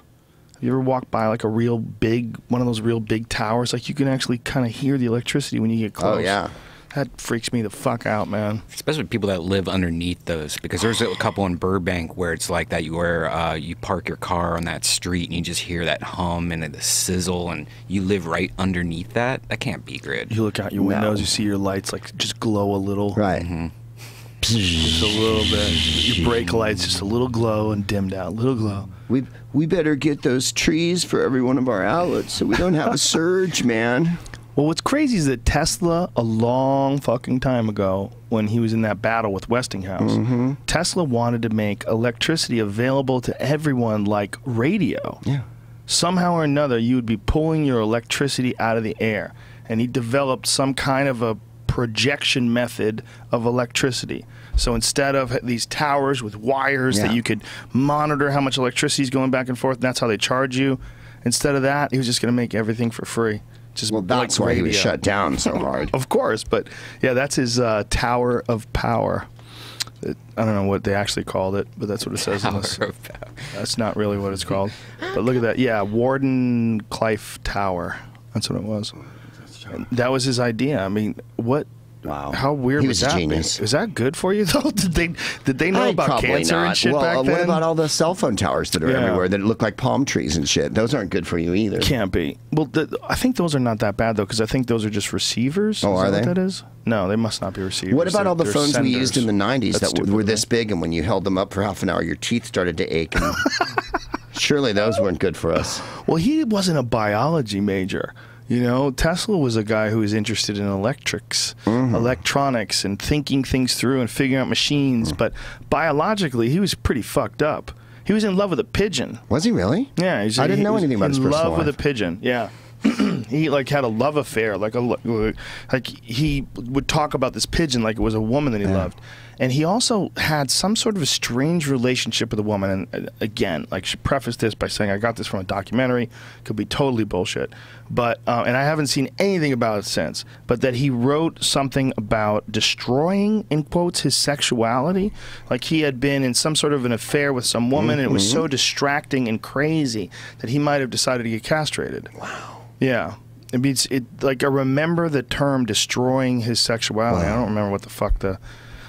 Now I'm going to have to read about Tesla. Yeah, me too. God damn it. All I know is that, you know, him and Edison fought tooth and nail, and Edison beat his ass, basically, or Westinghouse, as you say. And yeah, well, he also benefited greatly from knowing Tesla. Didn't he want alternating current? He's the reason why we have alternating current. He wanted direct current. Tesla wanted alternating current. And Edison had the bright idea that direct current was going to be better. Well, you remember he used that fucking elephant. They electrocuted that elephant to prove a point. Yeah. Like, Edison was such a douchebag. Yeah. He killed an elephant on film. Yeah. Just so that everybody would think that alternating current was dangerous. How about just don't electrocute anybody with anything? Yeah. Direct current, alternating current. They cooked the shit out of that elephant. Yeah. They did it in like a big public place too, which is just not that long ago, man. Oh no. Think about that. They used to just cook. They cooked an elephant on TV in front of everybody, just for no reason other than to show that their competitors' method of delivering electricity was inferior. Is this the video? Oh, this is fucked up to watch, man. I have a thing about elephants, man. Elephants they seem to be really smart. Not Topsy, they are. They're really sensitive. Yeah, they seem to be really smart, and they do have memories, and they trust us. And then, you know, you take this elephant and you lead it. Oh, that's just awful. I mean, it's one thing if you got an elephant that's storming through villages and stomping the shit out of people and killing them, but then you got to wonder, well, what the fuck makes that elephant so mad? So here they hit it with the electricity. This is so fucked up, man. They cooked the shit out of this elephant. It's standing there and they're just pumping it through him. He wants to get free too. Yeah. It's really hardcore when you see it come on. Like, here it is right there. Bam. You can see it. He starts smoking. Oh, golly. That's terrible. It's so fucked up. Style. And he just falls over completely dead and stiff. It's so nuts. Eek. But that was such a new thing. 6,600 volts. Does it say? No. 1903. 1903? 1903. Whoa, 1903. 12 years ago. Wow. Not that long, baby. 12 years is nothing. That's nothing. I wonder what they did with the elephant. I wonder if they ate it and cooked it. Oh. You know, I mean... It's at Coney Island. They probably just sliced it open and had burgers. And I don't think they did anything with it. I bet they buried it somewhere. Okay. I bet they wouldn't even think about eating an elephant, which is kind of fucked up. This is the only saving grace to those people that hunt those elephants in other countries is the villagers who most of them have no meat at all. They get to eat that elephant meat. That's it. Other than that, you're killing an elephant. And elephants they don't just seem to be smart. They seem to be like these like intense social creatures. Oh, yeah. They pair up. They recognize each other after having seen each other in decades. Yeah. There's this crazy video of this, I think it's a mother and a son or something like that, and they hadn't seen each other in forever, and the two elephants see each other and they run to each other, and like they hadn't seen each other in decades, and they immediately recognized each other. Yeah, they have extraordinary memories, and they can smell water. Whoa. That's why when they roam far and wide during the drought season or whatever, they can smell it and they can dig underneath and whatever. Whoa, that's insane. Yeah, they're highly creative. And what are those horns? The tusks are for fighting, right? They crash into each other and duke it out with those tusks. They keep them for life, which is unusual too, and they don't ever lose them. They don't shed them. No, they don't shed them. Yeah, which would save a lot of fucking death. No because kidding. then if only elephants shed their tusks. If they did, killing them all the time. People would want them every year. Yeah. They would want to keep them alive because an elephant alive would be worth way more. And you just get the sheds. You don't have to saw it off. Right. You just let them fall off. And you could have like when they have deer sheds. Like if you go to a forest anytime, like near the spring, when deer start losing their antlers, you just find them and pick them up. Yeah. Nobody got hurt. And you can take them and people use them. They make jewelry with them and shit, and they do all kinds of different things with them. But it's this hard, bony fucking thing that grows in a year. So like if you see like a moose and they have this enormous fucking paddle, these paddles in the side of their head, I mean they're huge. Yeah. They grew that this year, and they're going to grow a new one next year. Really? Every year they go in that big? Yep. Wow. Yeah. That enormous, like the size of a door. Oh yeah, like that door to this room is not preposterous. The spread of it, no. They're huge animals, and they grow that entire thing over the course of like a month or so. Wow, it just grows out of their fucking head, and the next year it'll be bigger, and next year it'll be big. Like this moose right here this is a moose. It has a small antlers. This is like a young moose. It's only like a few years old. And when they get like 6 and 7, then they have these. They get bigger and bigger and bigger because as they get older and they get larger and more dominant because they continue to eat, their horns actually their antlers actually get bigger, so they can show, bitch, I've been around for a long fucking time. And they come out, you know, with this huge, like that's the thing that scares off the other males. Like, look at this motherfucker, with giant ass antlers. Yeah, isn't that bizarre? Wow, yeah, that's fantastic. So if elephants were like that, man, they would be so valuable. You know, they wouldn't be so endangered. If moose antlers were valuable the way elephant tusks were, moose would probably be mostly wiped off the face of the earth. But instead, they're valued as like a renewable resource because it's more valuable to keep the moose alive so that they have more moose so that you can eat them than just kill them all and cut off their fucking antlers. Yeah. It's sad as shit, man. That seeing that that rhino that just went extinct. Yeah. Essentially extinct. I mean, there's one male left and 2 females. And the male won't breed, and the female is too. Apparently, the one female is she's too weak to accept him on top of her. Right. Because you got to think. Rhinos are enormous, so he's got to get on top of her to fuck her, and they're basically saying, "This is it. You're looking at the last 3 of these rhino species." Good night. And I think his horn is actually cut off so that it's not valuable. Right. I think there's an image of that. See, there's an image like the last remaining rhino. Right. They cut their horns off to keep people from poaching them. To keep people from poaching them. For their fucking It's what horns. China is it that wants the rhino horns? Yeah, they want it. They don't know about Viagra over there. They're still looking for tiger dick and rhino horn, and they're just like, dude, it's called Cialis. You go to the store, you buy it. It's expensive though. So what? They make it over there. It's cheaper. Look at him. He's got his horns hacked off. That's crazy. Both of his horns are hacked off.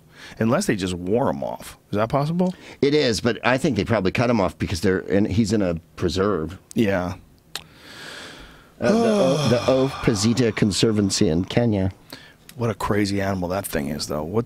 You think about all the variation that nature has to offer. The difference between like a ground squirrel, and a eagle, rhinoceros, and a rhino. Look at that thing. There's a famous one they brought to Europe in the 1400s, and Dürer did a etching of it, and it's inaccurate because he'd only heard about it. But it was a very famous painting, and it was a very famous rhino, and they toured it all around Europe, and then it finally croaked. But everybody had to see it because no one had ever seen one before. Wow. And I can't remember the name of it. I don't know. You'd have to look up medieval rhino or Dürer's rhino. They found rhinos in the Congo. They found rhinos in the actual jungle, and they had only been like a legend because they're more plains animals. I was going to say, I thought they lived on the veldt or whatever. But what happened was the climate shifted around the Congo so rapidly that plains became tropical rainforests all around them. Wow, that's a sketch? Yeah, that's a drawing by Dürer. What year is that drawing, Jamie? Wow. 1514? Yeah. And that elephant he was told about. That's incredible. And it toured Europe. It was a famous rhino, sorry. So he was only told about that. Yeah, so you can see how it's not anatomically accurate. He's kind of thrown in like the feet and the way the scales work and everything. Yeah. Yeah, it's definitely a little different, but damn. Yeah. Pretty fucking good. This was like a sensation in the early 1500s in Europe. People were like losing their shit over. What's the other one, the yellower one up top, Jamie? This one? Yeah, what is that one? Is that the original version of it? Whoa. Yeah. I love that shit. What's the name? I love looking at like the original version of a drawing like that. That's just amazing. And those are his, see again, we're talking about his scribbles. Right, the artist touch. His notes all through the bottom. And look at that, his handwriting. And people had elegant handwriting back then, look how much writing he's getting in at the bottom of that page. Yeah. And I don't know what, I'm assuming he was writing in German in the 1500s. I don't know if it's in Latin. Look at how he writes the name rhinoceros. Rhinoceron. Right, that's Latin. It's like a transformer. Like there's one of them, yeah. That's not like a transformer. Rhinoceron. Rhinoceron. Autobots. Well, this area of the Congo where they filmed they'd heard about it from the locals, and they were like, "What the fuck are they babbling about? There's no rhinos don't live in the jungle." And then they finally found them, and it took a while before they realized that the climate had shifted, and these plains, the plains animals were just stuck because like almost immediately this rainforest just grew around them over the course of like, a few thousand years or a few hundred years even. I don't think it was very long. I think it was actually 2,000 years, and these animals got stuck there, and some of them adapted. And one of the really curious adaptations was this animal called a diker. It's like this little tiny antelope that can now swim underwater up to 100 yards. Goes underwater. And it never had to do that before. They used to just run around. They would run. Yeah. So now this motherfucker can swim. So and animals eats fish. can adapt over time like that. Yeah, and they eat fish. Right. And what do the rhinos do? They're jungle rhinos. They're jungle rhinos. So those you're saying an antelope type animal eats fish? Yeah. Well, that's learned behavior, right? Yeah, well, most likely. But what they've been finding out lately is that deer eat birds. Do they? And we didn't know about it. Look at that. That's Jesus. Whoa. What's it eating? A frog? Yeah, frog. There's a diker eating a frog, little monster. Wow. I know you think of a deer, you think or an antelope. Benign. They're not carnivores. Well, you definitely don't think it's going to go eat a frog. You got to catch a frog. I mean, frogs don't just let you grab them. I know. You got to go after that little fucker. So that thing, there's these videos we watched on one of the last podcasts of deer eating birds. And people didn't know that they did that. I didn't know. So you just now told me. They didn't know until like this year. Like this is like they used to think that like these birds that would die, the ground nesting birds or birds that fall out of trees, that they would get eaten by like coyotes and stuff. See all those birds coming after the deer? It's because the deer is eating a bird, and you could see it like really clearly as they get close to it. The people who were filming this were trying to figure out what the fuck was going on.